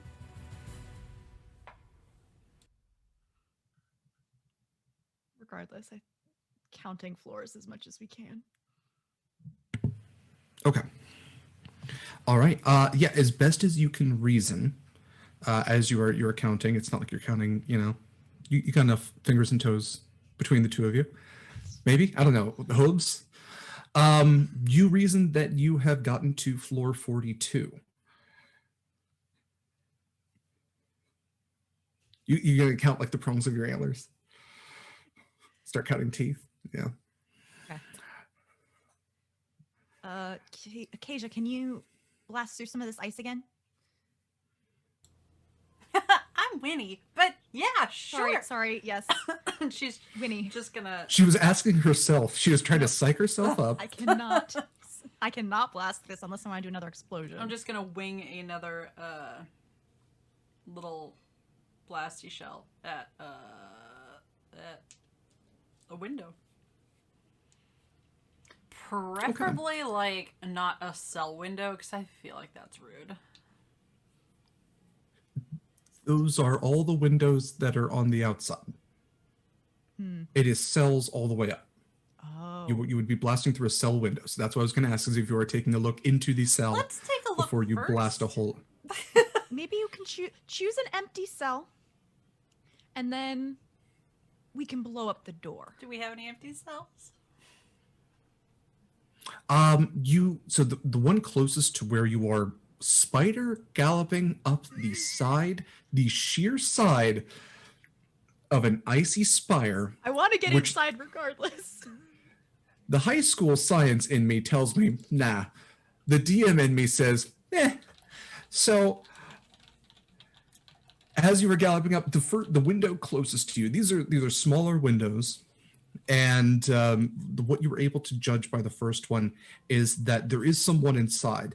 The best you're able to tell, it is a well-bundled, still chilly half-orc who seems to be kind of like freezing their toes off in here. As you move around to the next one, that one does appear, I guess, moving clockwise, essentially. That one does appear to be empty. Let's blast the empty one. I would Blast 'em. still like to whisper in hey, if anyone's in here, we're gonna blast the wall out. So scamper back. So polite. I don't want to accidentally, fireball someone in the face. You just have, where's Jeffrey this whole time? Probably I'm figuring he's on my shoulder. Okay. And every once in a while, especially to place the charges or whatever, he'll just give me a little bit of extra light with his he's like, awesome. Yes, Just flying next to you. Yeah. Okay. Okay, because I was gonna say these windows are small enough for a tiny creature to move through. if you think I'm sending little Jeffrey in there with explosive charges, he is a little fake wereshark. It was not the suggestion, that is not but okay. his expertise. His expertise is returning dishware.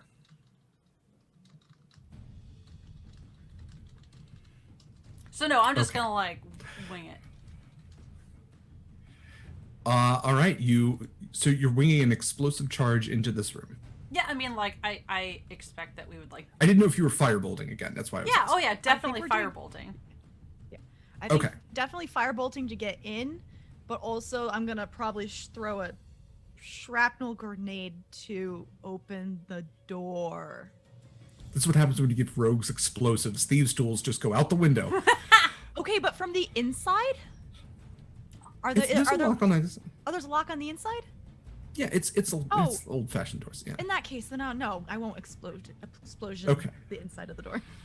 Also, I thought like, it was only from the outside. we should probably back up. Not, like, back out, but, like, just off to the side. Can you just get us in there?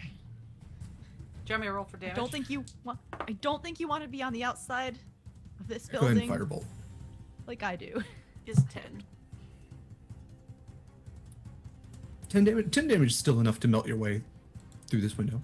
It's all ice on the outside. You're using fire. You melt your way through. It takes a second, but yeah, you're able to get into this room. And yeah, so you wanted to thieves' tools your way through the door. Yeah. Okay. You were able to do so. You can see as you kind of open this door and you look below, there are no guards. All the guards seem to be flooding their way downwards towards the growing fire beneath. In an ice spire. Okay. Yeah, Proximus but, like, and Scarlett. It's fine. It's great. It'll be fine. Proximus and Scarlett, you have made your way to the elevator. Are you heading down to the 42nd floor? Or are you doing anything else? I'd like to make sure that I grab the money. I'm gonna grab the money and I'm gonna put it in my pack. And then I'm gonna turn to the door that I saw what's his name? Verilus go into. Mm-hmm. Verilus, do not come out here. Whatever you do, save yourself. I will.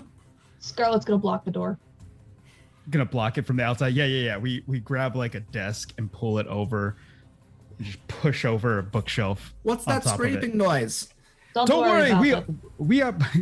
You're not supposed to say anything. Damn it. Wait, was that Scarlett? Wait. Yes, Verilus. I'm trying to fight her off. Save yourself. Oh no. gods. Oh gods. I'm being defeated. Should they block Oh, you around good. the office? Get done, Run! Proximus. Run for your Let me life. go. All right, Can we leave now? Let's go. Is there anything that I see like that book that I was going through with all the prisoners on that? I'm gonna snag that too. Sure. Okay.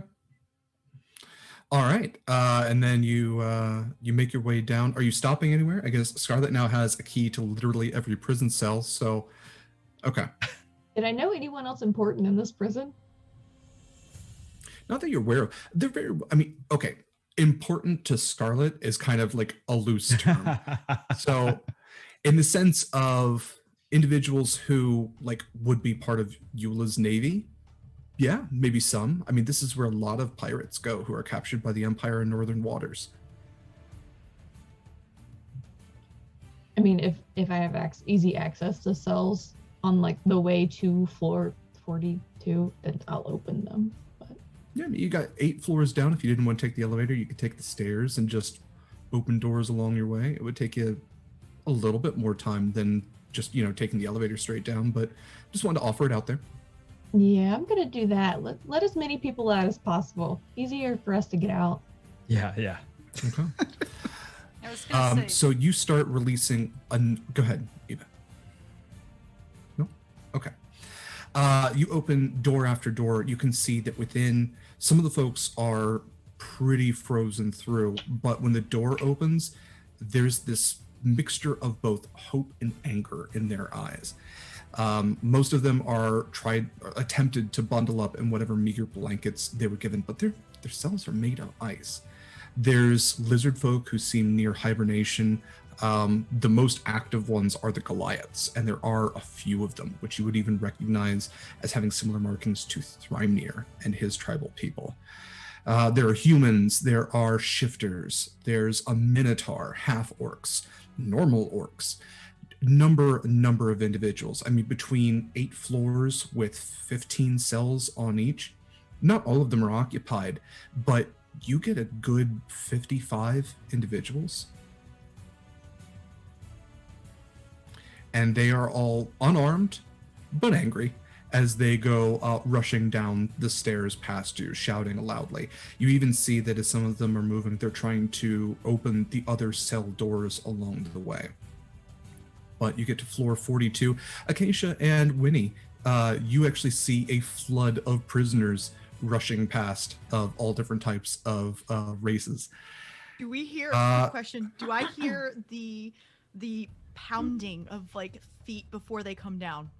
Oh yeah, I it's take loud. off the paraphernalia of the Nerian Empire. Yeah. Okay.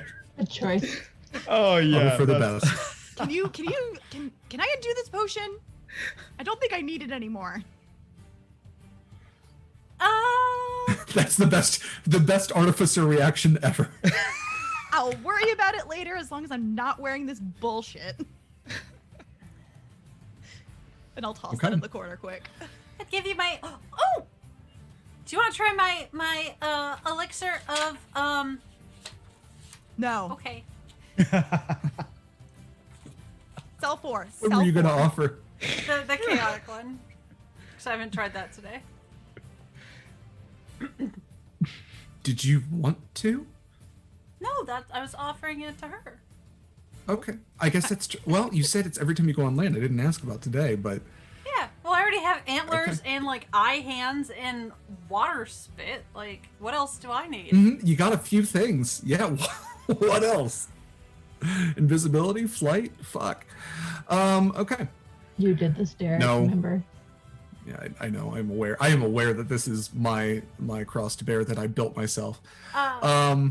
Acacia, do you want to take cell 2? I'll open some of these other ones up. You mean cell 4? Yep, that's absolutely what my notes say.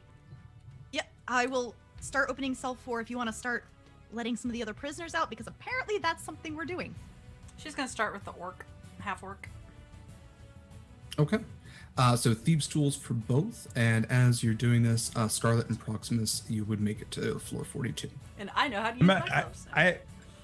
I'm gonna actually Scarlett. take the elevator down as she's going through, so the elevator's Okay. on the same floor that we're on. Okay. So, Cool. 21. Okay. Scarlett, what were you saying? Mentally, Scarlett's just gonna. I have a master key. Just in case anybody wants it. I got cell 4 open, 24. so don't worry about it over here. Undoing the lock. Winnie, what was your roll for thieves' tools? There's 24. Okay. So Winnie, you open the door to release this half orc, and very kind of chilly. Thank you, miss. Oh. Get somewhere warm. There's a fire on the first floor. Maybe avoid the guards,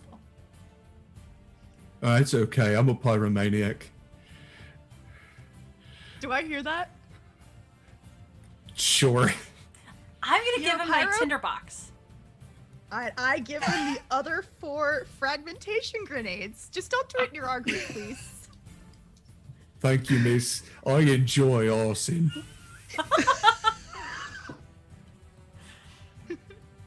Phantom. The best prison break ever.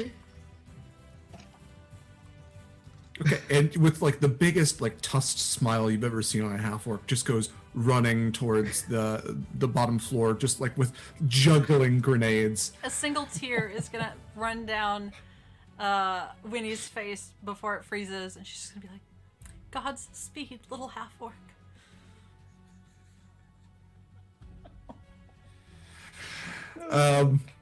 Okay, so we'll cut to something a little more serious now. Acacia, you open cell 4 on floor 42, and within you see Curio, an individual that you are very familiar with. His head turns towards you. I should mention Curio is he, they. They are Warforged. and their mechanical head turns towards you with unrecognizing eyes. You were just a Nerean woman. No hesitation. I would like to open the door. Mm-hmm. Oh, thank God you're okay, Pops. And just like run in.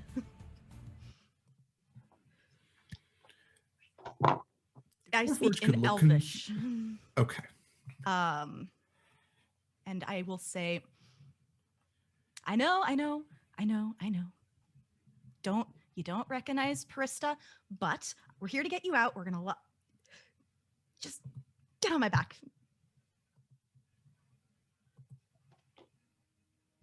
Acacia? Yes. Bleak Watch is on honey, fire. I missed you. I know. And reunion later, Bleak Watch is on fire. Oh. Okay then. All right, well, that sweet moment's over. Let's get back to the fucking battle music. Chaos, y'all. Yes. I will kind of like kneel down. Like, there is a flank there. I promise. You get on. Oh, yeah, okay. Yeah, all right. I'm Yes. not taking no for an answer. You're riding today. And you feel on your invisible haunches the cold metal of your adopted dad kind of jumps onto your back. Honey, I'm so proud of you. You broke into Bleak Watch? With help. Oh. Okay, well. Yeah. I'll introduce you as we go, but prison break, yay. Prison break? Yay, I'm so proud of you. The guild's going to be very impressed. I hope I'm not on the next wanted list, but yes, I'm really this is gonna go good for my career. Oh no, honey, we're going to frame your wanted poster. It's going to look so good on the wall next to me and your dad's. Okay, I'm gonna worry about this later. Anyway, let's go. So you exit the cell just as Proximus, the elevator gets to floor 42. Scarlett, you have released a number of prisoners. Wynni, you have released a half-orc, and you can see a Warforged. He is predominantly metal, whereas some Warforged actually have wood incorporated into their structure, into the more like muscle areas on a normal person. His is actually just kind of like this flexible metal, which is interlocked over and over. He also, as where some Warforged you've seen before are just metallic structures, sometimes their eyes light up.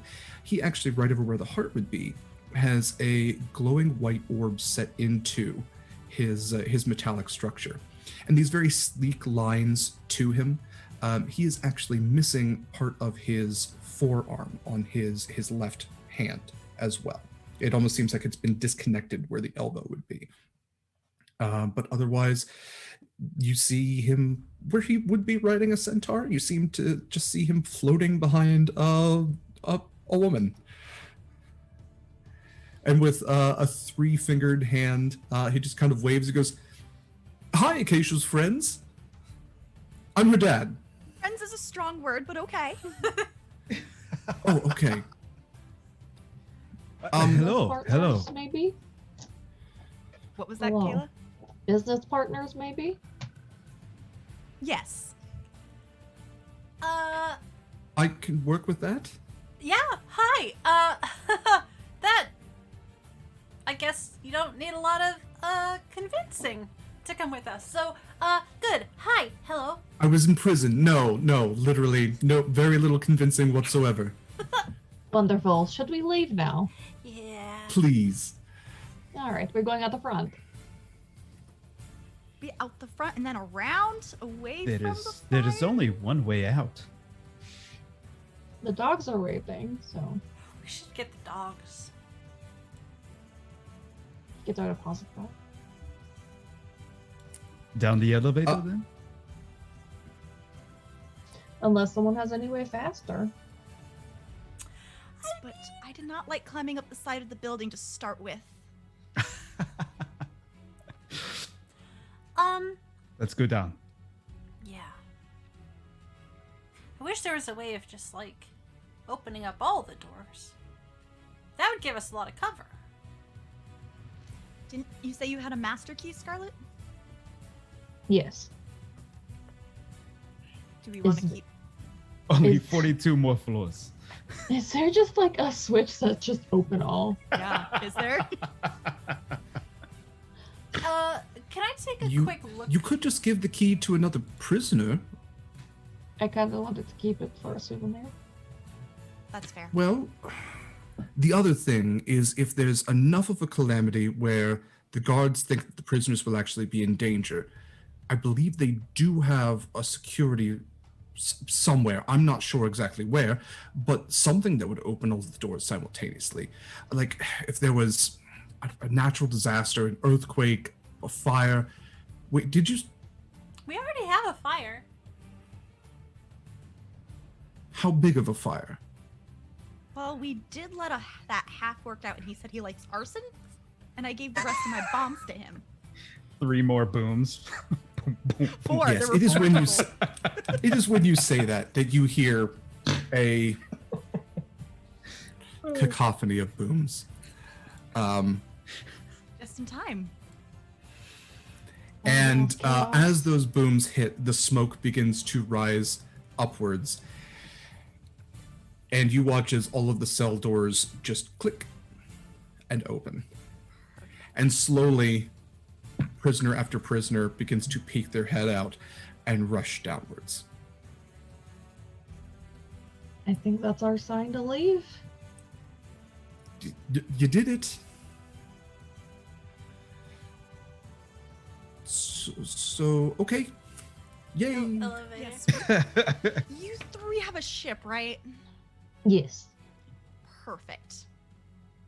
Would you like passage on our ship? Oh, I was gonna sneak on whether you invited me or not. All right, I would have found you eventually. You're invited. Let's go. Perfect. I did not think too far ahead in getting a way back. No, that's okay, honey. You did your best. And look, you made business associates. Pirates. You made work. Yeah. Well, They're I with mean. Eula's crew. Oh. Scarlett Shore, it's nice to meet you. Oh. I'm assuming we're doing this as we're running. Yeah. Yes, you're on the Let's elevator keep at this walking. point. Yeah, are we You're on going the elevator down? as it's going down. Yeah. Curio, it's an honor, Miss Shores. I didn't think you left the Fen. You know, special projects, special assignments require the best. Uh-huh. Right. Okay. Acacia, you've made some interesting work associate friends. Yes, still proud of you. No, this is half of roguing, darling. It's just figuring out the empty spots and filling them in with necessity. And honestly, honey, in our line of work, we can't exactly pick and choose with pirates. I mean, a little bit of water is the only real difference between what they do and we do. No, you're right. You're right. You're definitely right. By the way, that's Wynni and Proximus. Hello. Hi. Nice. I think I know this. There's going to be almost like a recorded sort of message, which is hello in Aquan. Is it just like bubble noises? Yeah, Like it's the- just like like the- it's Like the water coolers at like offices? Just bubbles. exactly, yeah. Wynni, I've not seen whatever you are. I don't mean offense to that. The eye hands are new. Oh! Yeah, they're new to me too. They should go away in a couple days, probably. I don't actually know if I know. I know. Eva knows how long they last. I don't know if Winnie knows. The antlers should also go away at some point, and also, I won't show you the other thing, but it'll go away soon too. Gross. It's just water. I think. Neat. Okay. At this point, you are getting to the first floor, as it were, as the smoke is getting denser and the sound is getting louder as the guards are trying to make their final stand against the growing prison population. You get to this level and you get immediately into the fracas. It's the final 3 levels essentially, or where the guards are trying to hold them off. And as the fighting is happening in this donut area, some of the fighting actually does get onto the elevator, this huge size elevator, as these prisoners are struggling against these. The overwhelming number of prisoners are struggling with the better armed and armored guards. Anything you all wanted to do, or are you kind of just like keeping towards the center and keeping out of the fracas? Hey, how far up are we? I know we're on the 3rd floor, but isn't it still like a couple hundred feet?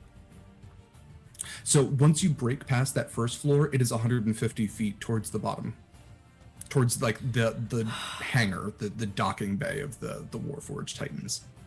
Cool. Hey, real quick. 1, 2, 3, 4. 4 doesn't seem right. 1, 2, 3. I forgot to count myself. 5. There's 5 of us. 5 of us. Okay, we could just go out the window. Are the guards kind of like centralized into one group? Yeah, they're trying to hold off at the stairwell, and then there's a number of them kind of like making a stand by the barracks and the armory as well, and trying to put out the fire there. But they've kind of created the choke point by the stairs. So there's a number of them which are stacked up with shields, trying to prevent the prisoners from pushing through. I want to target that group. I want to get within 60 feet, and I want to cast Shatter. Ooh. Mm-hmm. Is Shatter a con save? Yes. While you're doing that, can I take out a bag, kind of like half undo it, and just chuck a ball of 1,000 ball bearings at them so they can fall? Oh. Yep. I would like to do that. Yeah, okay. Yep. Okay. I'm guessing the 6 isn't gonna do it, so No. Yeah, what's the I have to roll what's that look 5d8. So yeah, you one do. moment. Yeah. God damn it. I have to do math. I'm sorry.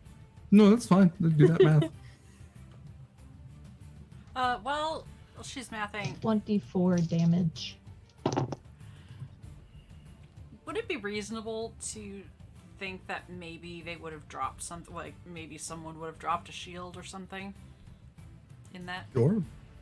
Hitting them? Yeah. I would like to heat that shield up and try and melt the ground under them. And any non-magical object that isn't being worn or carried also takes the damage, and it is thunder damage. Okay. Sorry, how much damage was it? 24. 24.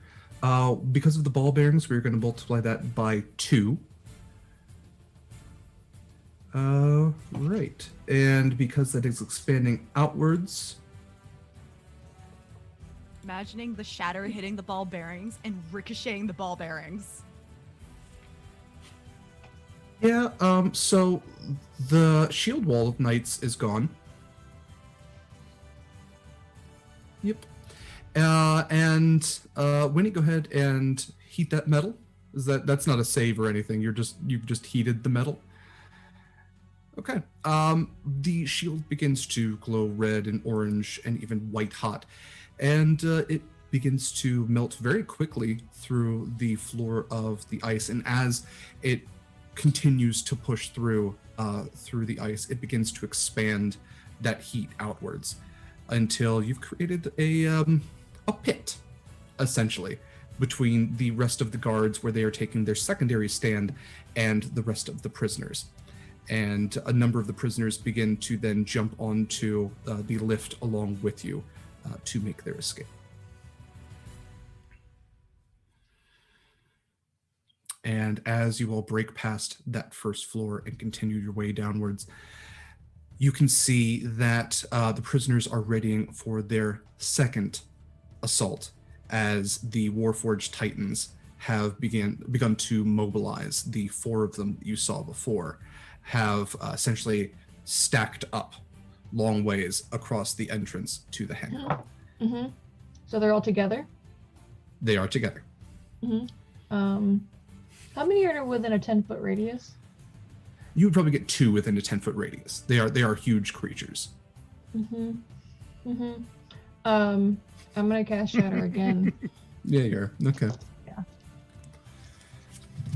Shatter's a great spell.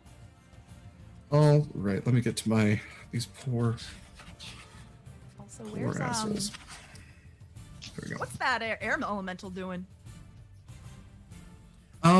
They're pretty much just wreaking havoc on the outside right now. That was kind of what you instructed them to do. So there is like just intermittent slamming against the outside of the structure. But it is also not one. Okay. So it. In Okay. that case, I'd like to get its attention to have it wreak havoc on Titans as well. Okay. Mobile Titans. Okay. Mm-hmm. So Scarlett, go ahead and do that damage. Let 19. me 19. Okay, and let me get my wind elemental, or air elemental. I think is it wind or air? I can't remember. A creature Oh, made no. of inorganic materials such as stone, crystal. That's disadvantage they roll on that one, so you're good. Did you, Derek? I just pulled it up. It's in our Thank group chat. Thank you. Okay, so all right, so yes, an air elemental is going to engage with one of the titans. So you will see that one of these 4 titans kind of gets swept up in this artificial whirlwind for a second and starts basically just swatting wildly. As it does this, it smacks the one next to it. And when your lift gets to the bottom, the hundreds of prisoners start flooding out towards these things. Are you going with the prisoners? Are you staying behind? Kind of let them push through first and kind of walk directly down the middle as they lead the way. How far are we from the other 2 that Scarlett hasn't shattered? Yeah, so you are, it was a couple hundred feet, or I think it was like 100 feet is what I said, from the entrance to the lift, because it's this long walk that has all of the other titans lined up on either side with the banners and everything. This final walk of all these prisoners, that these now freed prisoners are making their second walk of this final walk. So they are rushing forward. You all are kind of hanging behind. 2 of them have taken a decent bit of damage, and you can see that bits of the metal has been like almost crushed and crinkled a little bit, almost like aluminum. And then one of them is fighting wind. So 3 of them are now readying themselves for the prisoners. One of them is undamaged. The undamaged one, I'm gonna get at least 60 feet from. And you hear Proximus saying "Mervran water," and a wall of water. I'm going to cast wall of water to shield it from the other ones, and like isolating it from the other 4. You've sectioned one off then. Yes, and I'm assuming that because it's so cold out, it will just make it an ice wall. Okay. That's okay. That's 30 interesting. feet long and 10 foot high, 1 foot thick. This is tough because the idea is kind of it is somewhat moving water as well. Moving water is tougher to freeze, and again, it would have to be fresh water. I'm saying that is. Fuck it. Yeah, it's beginning to freeze. It will take Like a minute. It is beginning to freeze. Okay. Now we established that I could move this wall, right? In We episode did. 1. Yes. I'd like to move it into that one with concentration. Just like push it forward into it so that if it freezes, it's in the frozen ice. Okay. Eventually. Sure. But Yeah. just kind of pushing it, nudging it away from the prisoners. Okay, so the one on the far left end is fighting wind. The one on the far right end is fighting water. Who would like earth and fire at this point? There we go, Wynni. Heart. Okay. So, could we see these from the first floor? Right when you break past the first floor, because the first floor was enclosed. So right when you break past, you can kind of see on your 150 feet down these 4 lining up. Yeah, so they're on like the ground, right? They are. Okay. Wynni is going to say, hey, because Proximus, you went down the elevator, right? Mhm. Yeah, Wynni will have gotten off on the first floor. And before she does that, she's going to say, hey, anyone who wants to come with me? Huh. Totally more than welcome to. I mapped it out. Definitely can do it. And she's going to hit everyone, including Curio, with Featherfall and just jump out the window. She wants to land on the back of one of them. But The back of a Warforged Titan? yes, please. But also, Okay. while I wait, because that's not concentration.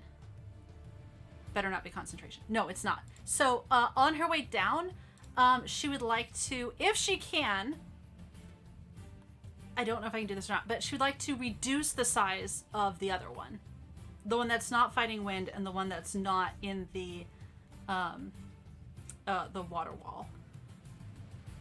Okay, so there's 2 of them. So you're landing on the back of one of them and reducing it in size? No. I can't get in it if I've reduced it. That is very unsafe. I would like to reduce the other one. Okay. The one I'm so not there's 2 landing left. You're reducing one, getting in the other. Yes. I see. Okay. Okay. Enlarge, reduce. What do I have to do for that? Reduce, please. I don't want to make it bigger. It's a con save. Okay. Isn't it like a mech? Does it even have like a con? Derek has stats So for this everything, thing does- so probably. The Warforged, so But like We're they're ruling it as a piloted. Warforged Titan. So I'm going to rule all of this stuff, all of the stats for a Warforged Titan as the pilot stats, and then when the pilot is outside, they have different stats. Okay. Yeah. Because you are basing that on the constitution of the structure that you are reducing. Okay, well, that's a 7, but a +6. Does he have any other? Has to be 14. No. Okay, so that's only a 13. So you have made this Itty bitty living space. this huge construct. So it reduces it by 1 size, correct? Yes. Okay. I realize that it is still So you have made this huge construct large, but the unsettling thing is that because I did establish that these are piloted,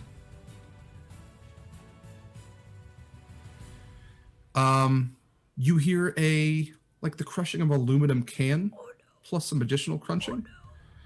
And as you reduce this structure in size, this construct in size, you see the lights kind of shut off behind the eyes, and it just kind of stumbles forward and smashes to the ground.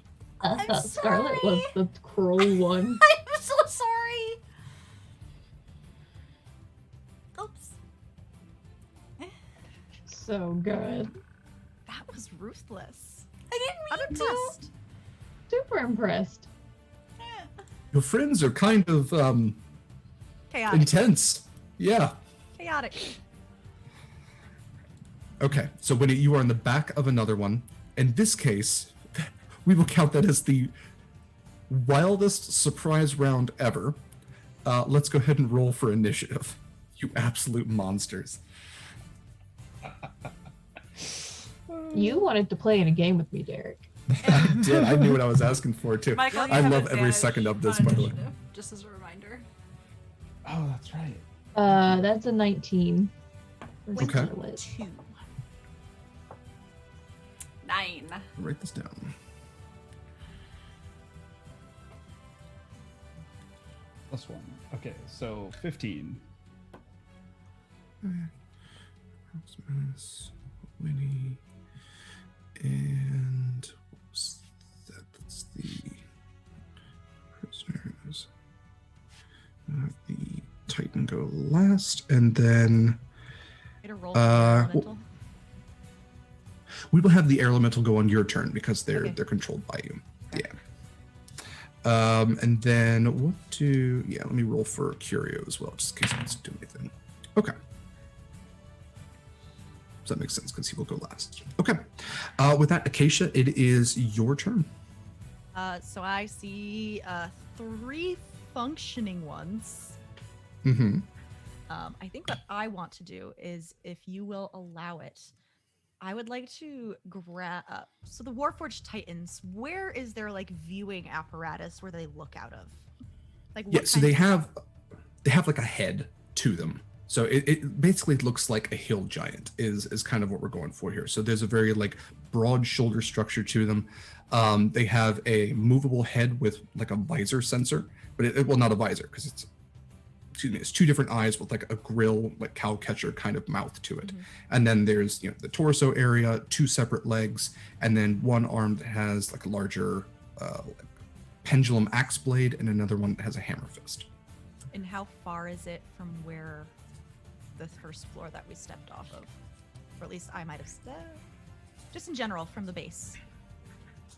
How So far is it? from the base of the elevator to the entrance, it is about 100 feet. You could have moved some in that wild ass time between Wynni jumping out the window and Scarlett Yeah. casting Shatter and all that kind of stuff. Yeah. So you could absolutely have had movement to close distance between that. To get all the way up to them, maybe not, but at least don't a want turn of movement. I don't want to get up to them. Can I get Okay. within am I within 30 feet-ish? You can get within 30 feet, sure. Alright. In that case, what I would like to do, if you'll allow, is I would like to take out my ink bottle and try to throw it at its eyes to blind it. Okay. Okay. Improvised attack then. Ranged improvised attack. Go ahead and roll for it. Okay, so just without proficiency. Sure. Yeah, Yeah, that's unless what you it have is. any roguish stuff which would give you proficiency for that. No, but that is a 21. Okay, that is going to just hit. How do I roll this? We will I was count trying them as being. I was trying to go for Blind- blinded. Yeah, blinded. We will count them as blinded for 1 turn. Okay. That case- individual, yeah. and then I would like to instruct the elemental to slam. Okay. You have their stats. Go ahead I and do. go for it. That is an 18 and a 24 because it has 2 attacks. The 24 will hit. The 18 will not. Okay. Do you want me to just take average or roll for it? That's up to you. I'll just, for ease, take the average 14 bludgeoning. 14. Okay. And with my dash, I'll just keep moving with whatever movement I have left. Okay. Yeah. So you can absolutely close distance, and the prisoners are moving as well. They're kind of moving en masse to take these individuals on as well. Yeah, I'm not Okay. engaging. I'm getting out of here. Sure.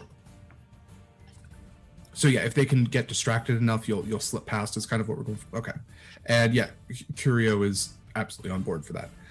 Let's see. It is the prisoner's turn, so they are going to roll for their attack. Right. Actually, that is going to hit. That's an 18, and that's going to be a lot of d6s. Let's go ahead and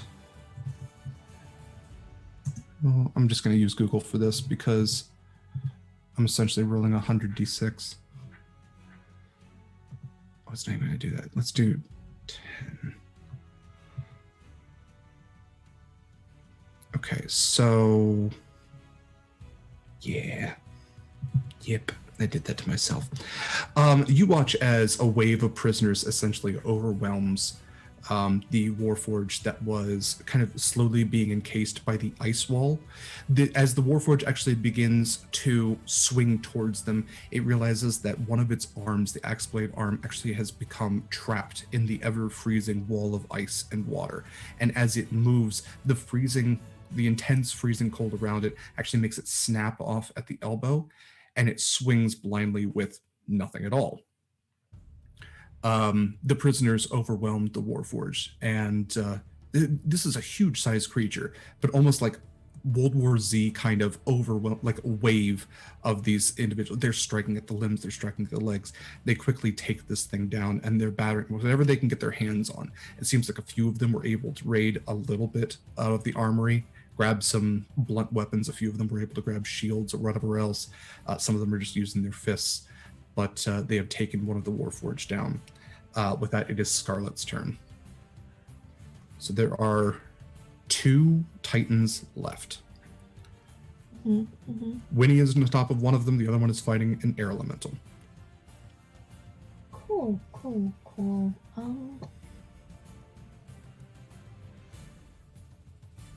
That's not what I wanted. D&D Beyond. Why are you doing this to me? So they've both taken damage, though, correct? They have. Cool. I'm gonna toll the dead on the one that the air elemental is attacking. Okay. Yep. It's 2D. Please roll right. I'm gonna use one of my advantages. 18 to hit. So since this is psychic damage, the construct itself cannot take psychic damage. It's necrotic damage. The individual in... Told the dead's necrotic. Is it necrotic? Okay, that's right. It is necrotic. Okay. Even so, okay. Because this thing doesn't necessarily have ears, this thing, like, can't die technically, so I'm going to rule this as you were actually targeting the pilot. The pilot is going to hear the bells. They have absolutely taken damage because they're inside this structure. Yeah, go ahead and roll for damage. It is 7. Okay. 7 damage. You see the structure kind of shifts a little bit, but it is still standing.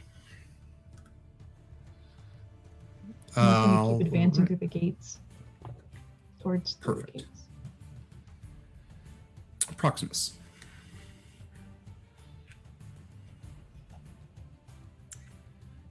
Okay, how far am I from the air elemental? Wait, so there's 2 more that are standing. Mm-hmm. Right. Wynni is on top of one of them. Yep. Oh, okay, well I didn't, but the air elemental is battling with the other one. Mm-hmm. Okay. All right. Well, I think I'm gonna go after the. How far am I away from the air elemental and the Warforged Titan? You were about 60 feet. 60 feet. Yeah, you were within 60 to do Wall of Water, if I remember right. Mhm, So, mhm. yeah.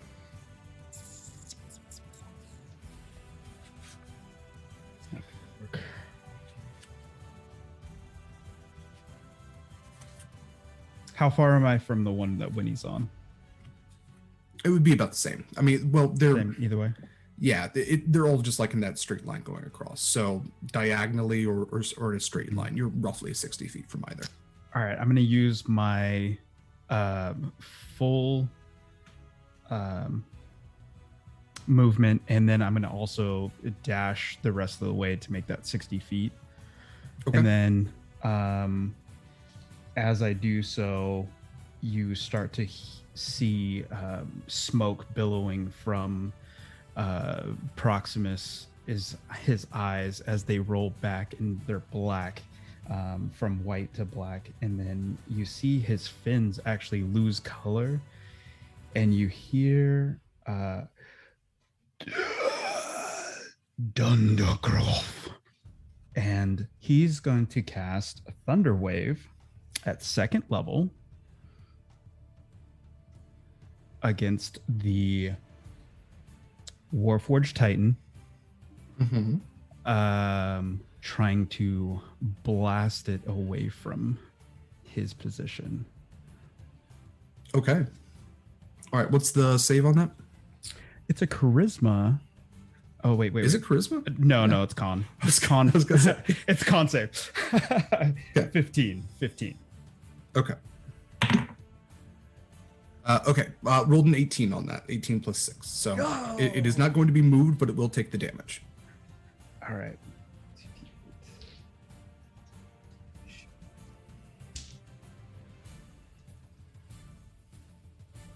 12 damage. 2d. Okay. Oh, it's 3d8. I'm sorry. Add one more to that. So math. 12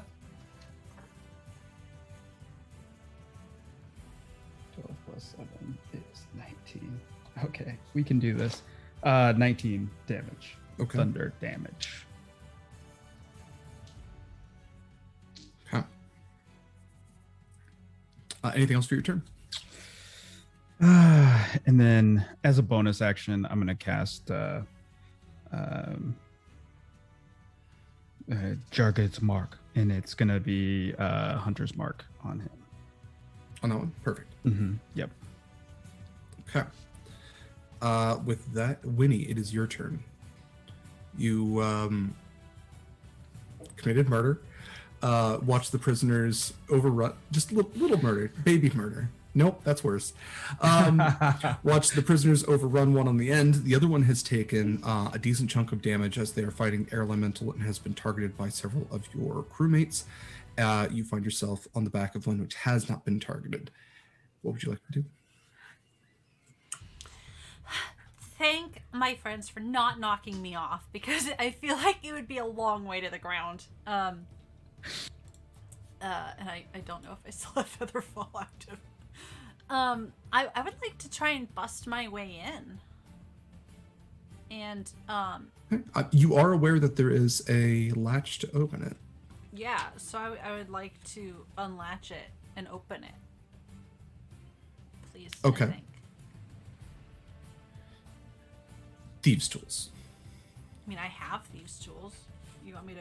Please use them. Yes, dear, thank you. Dirty 20. That will do it. Yeah, I got a lot better once I actually, read all my stuff. Wait, is that an ability? That's an ability, right? No. It is a skill. It's an ability check. 21. Okay. Actually, I'm not sure if it's an ability. We'll count 21. It's fine. 20 would have done it. As this thing is even shifting about slightly, you're able to hold on pretty well. It hasn't noticed that you're up there is the thing, because you featherfalled your way onto it. And it's probably so cold that I'm just sticking to it in an uncomfortable way. Oh. Probably more Weird worried bad. about like a phone call. yeah, and it's probably more worried about the blindness right now. So That's right. Okay, so when you are able to open the hatch, the rest of you watch as kind of where the upper shoulder section is, where the neck is, it almost opens outwards, and the head section and everything opens up to reveal a human pilot inside, dressed in not as heavy armor as the guards inside, very surprised looking, sitting at a control panel series. And he kind of looks up very surprised at Wynni. Wynni, is there anything left for your turn that you would like to do? Oh, that was my action, right? That would count as your action. No, that's as my nope. I can read. I'm good. That's it. Must stick my tongue out on. Okay. Does it get stuck to the metal? Not touching the metal with it. Don't have to ask. Probably serve her right. Okay, so you have one full exposed dude. Clothed, but exposed. Yep. All right. So with that, it is the Titans' turns. No, I'm sorry. This is... Okay, W was for Wynni. Yes, it is the Titans' turns. So one of them that was blinded is now a guy. He is going to reach for just the closest weapon that he has. He does have a sword on him. He's going to take a strike at Wynni. So let's see if this is going to hit. What does he have? I'm guessing an 11 isn't going to hit. No. All right, thank you. He does have 2. Okay, that is a 21. So he is going to take a longsword attack at you. Oh yeah? It's 13 points of damage. As he goes to single-handedly stab up towards you. The other one is going to, now full Warforged, try and take a hit at the air elemental. How many attacks? This one gets 1 each. Okay. So what's the AC for the air elemental, Mare? 15. Okay. First one's going to hit. Second one's going to hit. So that is going to be 68. Is it magical damage? It is not. Okay, it's going to take half. Okay.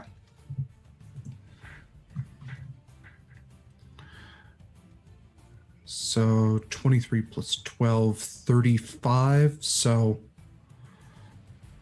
17. I hate I think 17. it's 17. Yeah. I think it's 17. Yeah. So it'll take 17 points of damage as it is trying kind of in vain to slash and punch literal air. And that's really what it has for its turn. So with that, it is Curio's turn. Curio is basically just going to be like, darling, I think that your friend Wynni could maybe use a bit of a hand. Do you have anything ranged on you? Got a bow. I'll kind of like Bow shuffle myself and hand over my short bow and arrows. Okay. So he's going to take a shot with that then. Okay, that is a nat 20. Yup. Short bow is D6. Yes. Okay. 6 plus, what's your dex? It's probably higher. Say 12 points of damage. And Wynni, you actually watch as an arrow comes flying towards this individual that just stabbed at you and strikes him right in the heart. And you watch as he goes limp.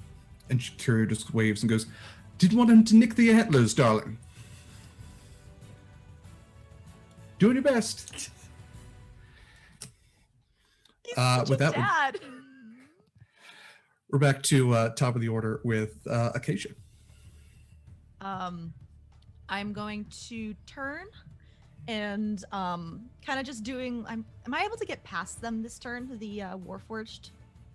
So only one of them is still active, and it's fighting out an air elemental. Yeah, you can get past them. Okay. I'm gonna do just a ride-by attack as I kind of look like I'm pulling weapons off my side of my hips, but there are no weapons, and like 2 very bright pink daggers appear, and I will just chuck them at the Warforged Titan.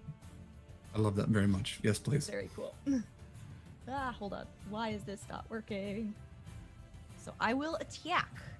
But I'm gonna use my bonus action to dash because I ain't sticking around. Mm-hmm. That is a nat 20. Mm-hmm. And it's in combat with something. So sneak attack damage is doubled. Mm-hmm. So I'm at 8d8. Do you also have something that you charge? Is that? No, not. Oh, I can do technically a hoof attack on a charge, but I'm not charging at it. Okay, that's fine. So it's 8. So that's just a lot of d6. Rogues are dope, y'all. Okay, so 5 plus 4 plus That is 49 points of damage. Mm-hmm. Mm-hmm. And that is, I believe, psychic energy. Mm-hmm. Yep, psychic energy. And I'm just going to keep going. I ain't sticking around. Dagger. Yeah, typically Warforged Titans are immune to psychic energy, but Oh. nah, you just did 100 points of damage in total on this thing. Yeah, no, we're gonna count this as the guy inside taking that shit, which is going to channel outwards. It's fine. This thing's looking rough as hell, and there's only one left. All right. Air elemental time. Yep. Yep. That is, one of them does not hit, but the other one is above a 20, so for a 23. Okay. Yep. So that'll be 14. 14 more bludgeoning. Looking real rough. Super rough.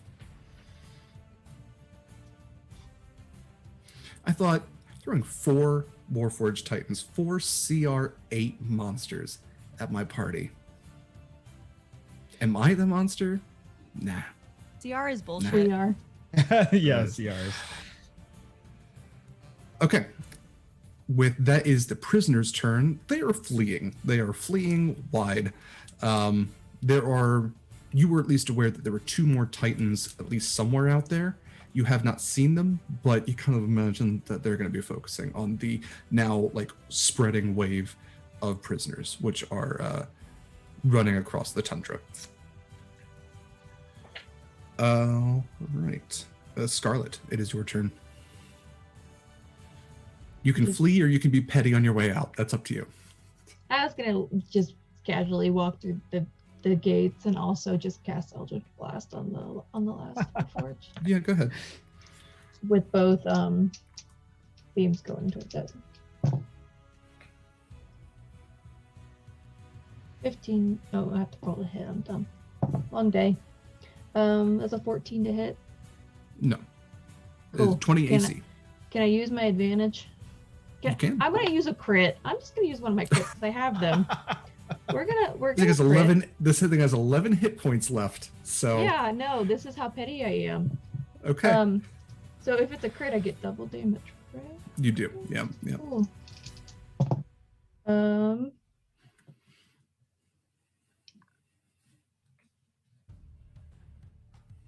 I'm doing math. Disregard me, because I rolled a 10 and a 9. Plus 4. I have to get my calculator. I'm not trying to do that in my head. 19 plus 4, so a 23. Yeah, 46 points of damage. Yep. Okay. Yeah. Scarlet Overkill Shores, as she will come to be known. You blast this Warforged Titan, which already is looking pretty rough, pretty beaten up, as a centaur who isn't a centaur, but also has basically, it's just a really fast-looking woman, who also like runs half the time, has pulled out psychic knives like a goddamn horse Psylocke, slashed at this thing as it's fighting literal wind. And then, Scarlet, you have blasted 2 eldritch holes through the back chassis of this Warforged Titan. And with a metal groan, it falls to the ground inactive. The warden really pissed Scarlet off, okay? Is there anything else for your turn, Scarlet? Nope. Just gonna continue walking. Proximus, anything else for your turn? Or sorry, what would you like to do for your turn? Well, there's nothing else to hit anymore. Damn. I just start walking towards the entrance and I just shrug. There's some internal conflict going on about doing a prison break as a paladin. But these are like all like, would be us. I don't think he really feels too bad about the Empire. And he's like, all right, well, there's nothing else for me to do. Just walks towards the... Okay. Wynni, it is your turn. You are on top of a depiloted Warforged Titan. Yeah, hey, so we freed everybody, right? As far as you're aware. Yeah, you look out across the tundra, and standing there in full furs and everything is a familiar looking orc. Arson Greg is standing there, just Arson Greg. waving. Can we Thank you, keep it? miss. I'm gonna burn everything I can in your name. Bless. Maybe we don't want to keep him.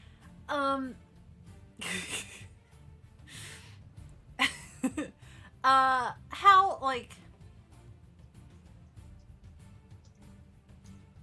So, there's a ring, like that, the outer wall, right, that we had to breach to get in here.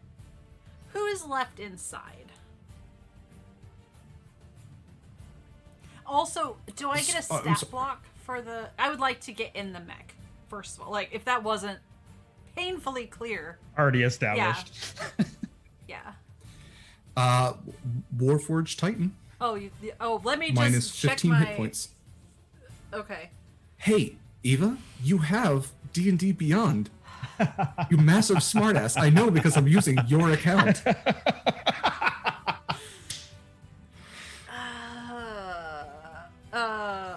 Warforged. So it has... I can't type is the thing. Just spell Titan. I just spelled forged with 3 G's for Greg. Mm-hmm. Forged Titan. 3 Gs? That's... Yeah, it has wireless. Yeah. Okay, let's see what this baby's got. It's got a lot. Should also mention it does have platforms. Okay, so it has double damage to objects and structures, is what I'm seeing here. It is a siege monster. Yeah. Yes. Okay, but it doesn't have anything... Oh, it does have platforms. Okay. It does have a platform. So it has 2 platforms where one medium or small creature can ride on each platform without squeezing. They can make... to make a melee attack against a target within 5 feet of the Warforged, you must use... Okay. Is what I want to do. How do I do? It's a structure.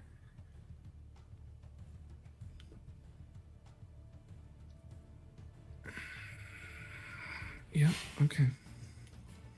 You gave us a hangar full of mechs. I built this world for you to break it. What would happen if we all like combined our stuff and broke it together? Yeah. Oh, I'm out of here. I'm leaving. Oh yeah, and like I'm definitely like through the link gonna say like, hey, okay, be right there. I just want to knock this thing down real quick. So here's the other thing. Here's the thing, kids. You have utilized the singular lift. So all that's left inside are the guards. If there's any left from the prisoner riot anyway. The prisoners seem to mostly have But escaped. if you leave the prison, The only they'll person just that you- refill it. It's a lot harder.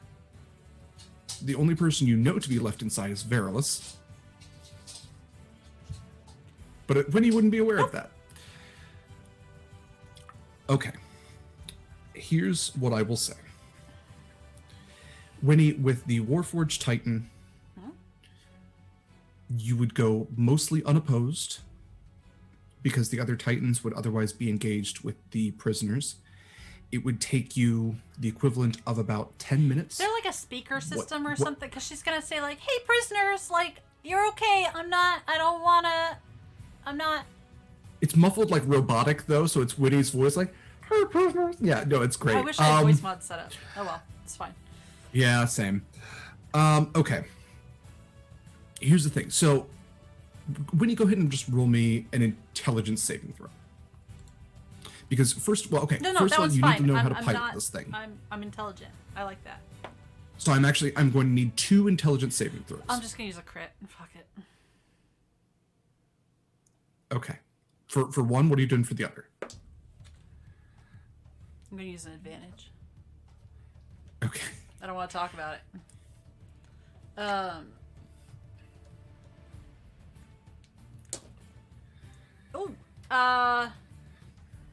28. Thanks to the good luck stone. Okay. 7. 8. You move the dead body out of the way of the Warforged, and are able to very aptly take the seat instantly. Everything makes perfect sense. It's set up in the way that a lot of things should. It's intuitive. You close the hatch on the Warforged Titan, and I mean, almost do a pirouette with how deft you are at maneuvering this very large construct. Just makes sense. The visor. You Tokyo drift in a Warforged Titan. From Pacific Rim, but yeah, okay. Tokyo drift. Or also that, yeah. You are able to wipe the ink from the viewing visor. You can see clearly out of it. Everything just makes sense. You're moving very well. The arms kind of click together very well. You take a look at the structure which you've kind of been in. You reason out that you have destabilized one of the central floors with fire. All you need to do is destabilize the base, and this entire thing will be coming down. The problem is, when it comes down, not if, but when, if you're standing at the bottom, you're probably going to go with it. So the only thing that really makes sense is to, much like a lumberjack, destabilize the base of the structure, create a choke point, activate that choke point from a distance. Like axe hand it and then firebolt it? Wait, Wynni, are you in the mech? Oh, yeah, I'm in the mech. Can I be in the mech with you? You know what I have. Can she be in the mech with me? It's a single pilot We'll mech. scooch What do you over. want to Open. do? This isn't a driving test. You can be on the platform. There are two platforms. What are you leave the shooting hatch for? And I open? might Yeah, say what yes. if the hatch was I open? have. Can it Derek, stay I have open while being dimension door. piloted?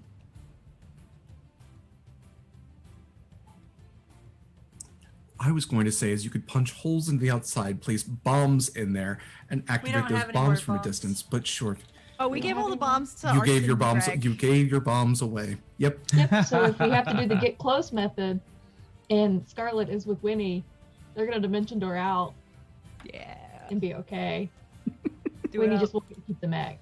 Yeah, you won't be able to keep the Titan. But like, couldn't hurt. Like, as a backup, I'd rather like not ditch the mech if we could help it. But We don't have any bombs.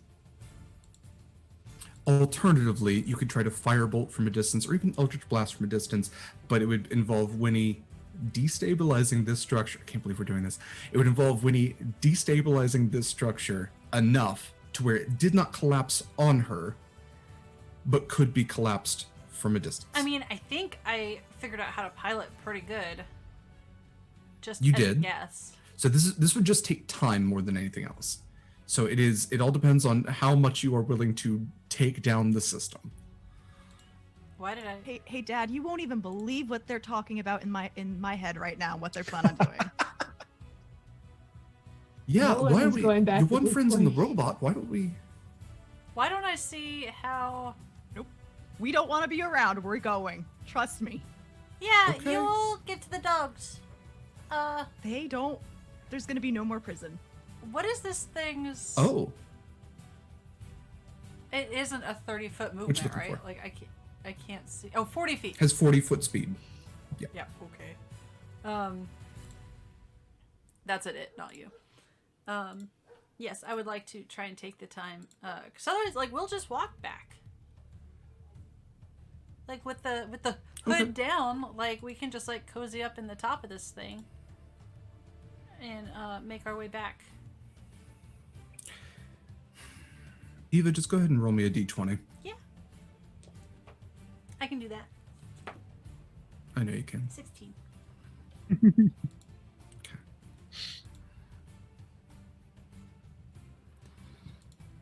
Sorry, that was just to see how much I love you.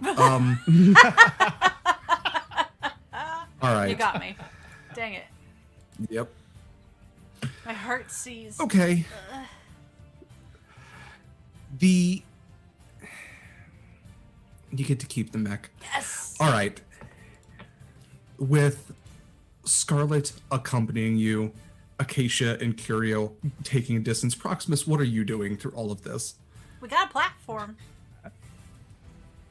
You certainly do. Did you tell me that? I guess through I could hear it in my head, huh? Yeah. Yeah. Yes, through the chaotic hive mind that you all have. This is great. Well, somebody's got to be on the sled with the dog, so I would assume just grab the sled and gotta take the dogs back. We told them that we would take the dogs back. We gotta get a security deposit back. Maybe he'll let us put the polar bears. So Proximus walks up to one of the dogs and is like, "Hey, are you okay? Are you?" Because he doesn't know what animals he can actually talk to, because he's been talking to all kinds of beasts, and he asks, is it okay if I get on the back and then we go back? I'll get on the sled. Is that okay? I don't know what language this is, but I'll assume that is positive. Thank you.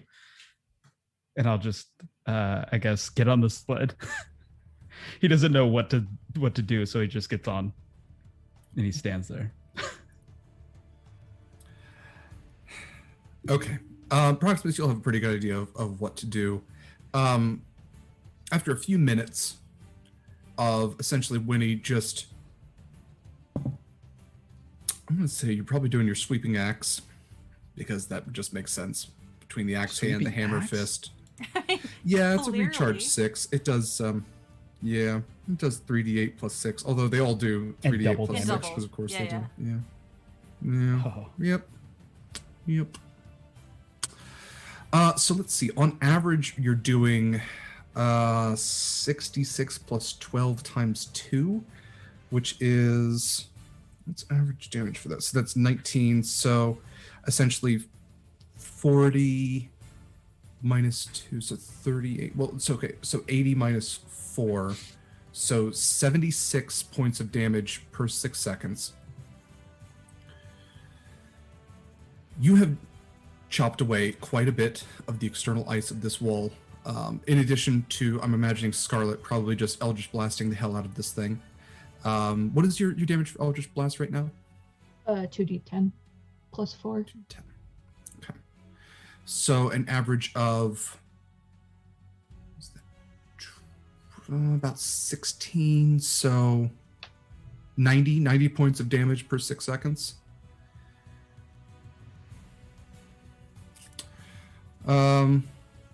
In about 5 minutes, you start to actually see these larger ice chunks falling down towards you, kind of clanging off of the metal exterior, narrowly missing Scarlett on the platform. You start to hear this kind of icy groan, and even the ground beneath you, this glacial floor, you start to see these spiderweb cracks channeling through. And then you start to realize that it's not just the structure itself that's going to come down. You're not on land.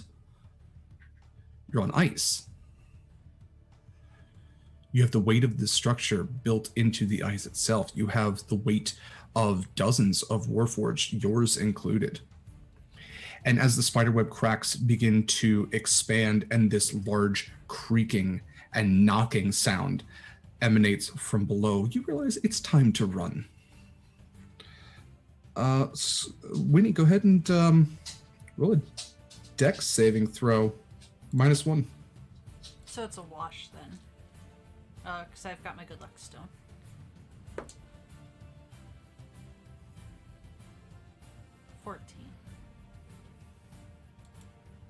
Okay. Very Iron Giant like. You were taking these wide sweeping strides. Proximus, it is very clear that it is time to run. Acacia, we can say that you and Curio have gotten very clearly to the top of the cliff and are overlooking this pure chaos. Just like a sense of pride on your dad's face, both at you and also the friends you chose. This little girl, little full grown up. And yeah, you are able to make it to the switchbacks just as you hear this colossal crashing from behind, and the structure, it actually collapses from that middle point. The first level where the fire was, and the entire structure above, the 50 floors, collapse downwards on that. And as it hits, the rest of the structure collapses downwards from that. And then the entire base, this icy shelf, collapses inwards, water splashing upwards as the ice just collapses, cracks, shatters. The entire memory of that structure sinks relatively quickly into the icy waters below and is just a glacial field at this point. Bits of iron here and there, but no one would ever know. And I think with that, we are going to go ahead and wrap up our session.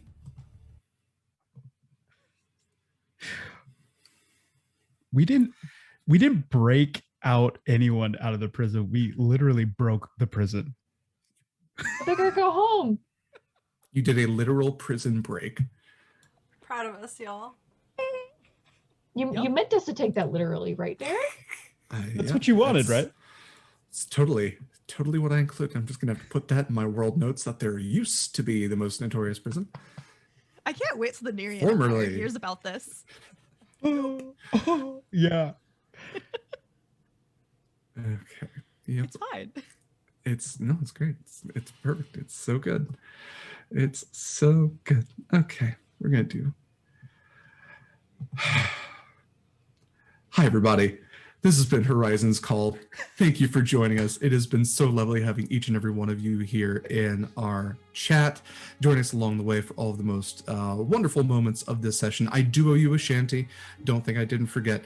But before we do any of that, I do want to have these lovely people tell you a little bit about themselves and where you can find them. And I also want to reiterate, before I even get to my stuff, that for this month, we are raising money for St. Jude. It is an amazing cause, so you can definitely donate money through the link that is posted in chat.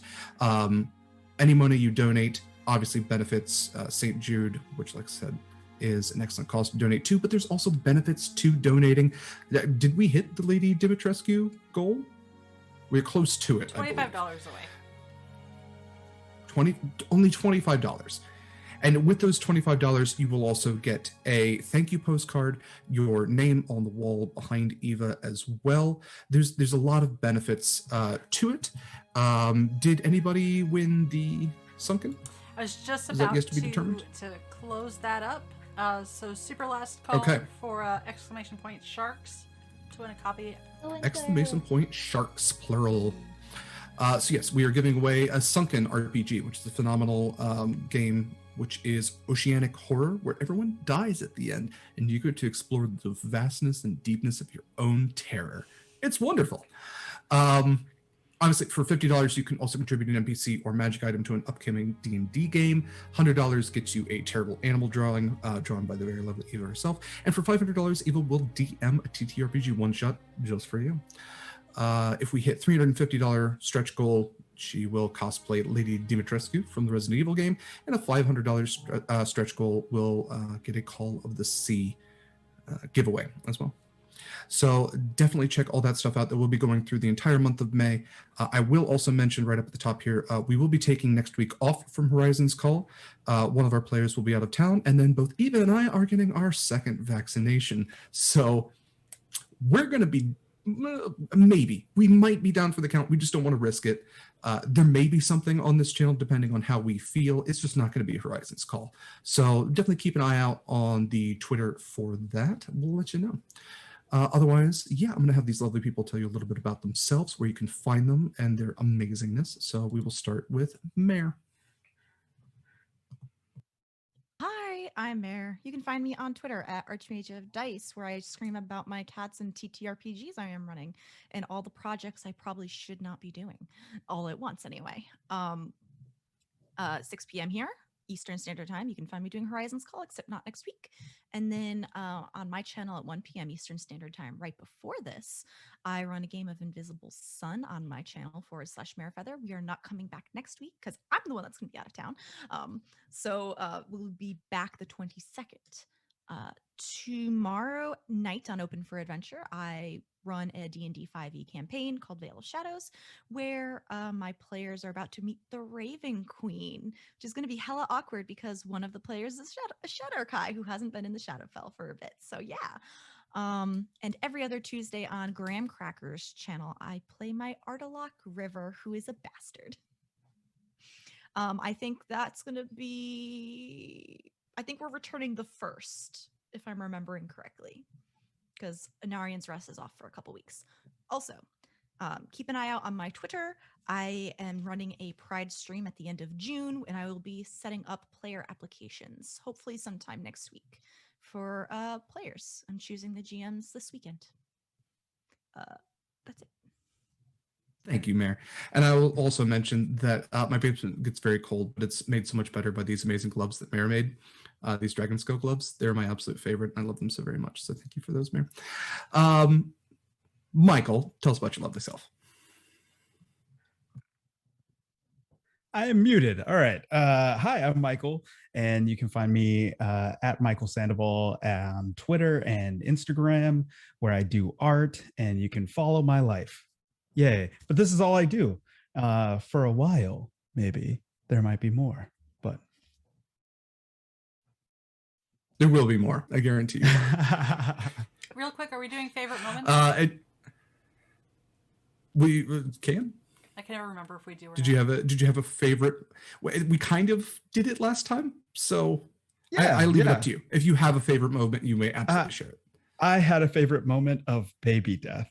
I wrote that down in a baby murder of a... because I know Wynni did not mean to do that. She just thought she was going to shrink something into a little toy, and then it squished somebody inside, and that made me happy. My favorite part was Arsene Greg. Yes. New friend. Kind of. Good old Arsene Greg. If I can cross paths with him again, that'd be great. I am burdened by the NPCs that I make up on the fly.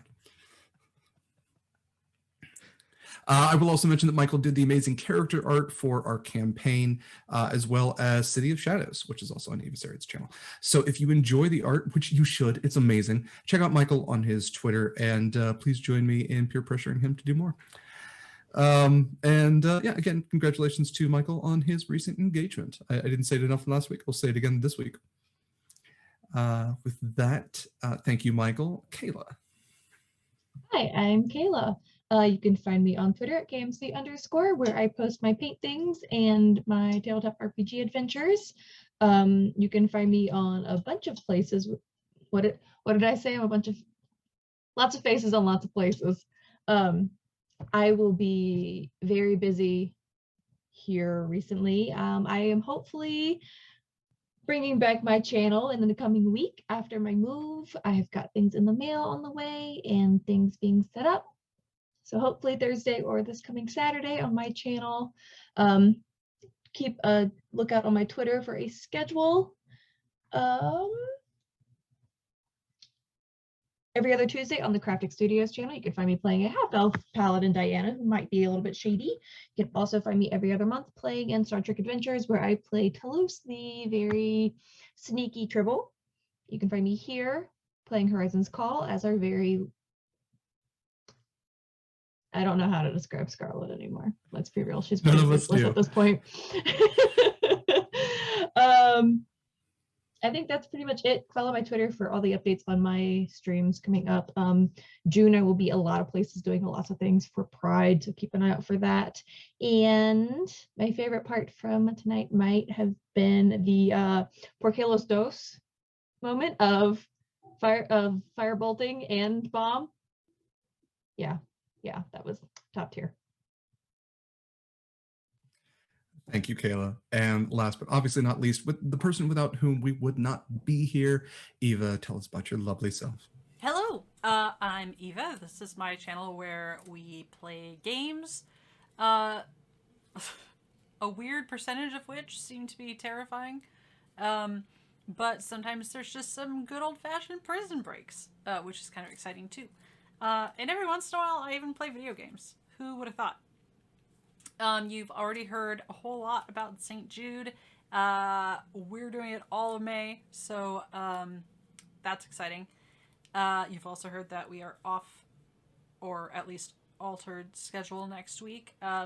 City Shadows will be off in the morning because that is literally when I'm getting my shot. Speaking of our favorite resident artist and St. Jude, Mikyl has graciously, if you donate at the $100 level, not only do you get some of my dubious art, weird animal your choice, you are also entered into a drawing for a, what do you say, character portrait? Similar to what you see on the screen, which is pretty amazing, actually. So thank you very much, Mikyl, for that. I don't think I have anything else with dates at the moment.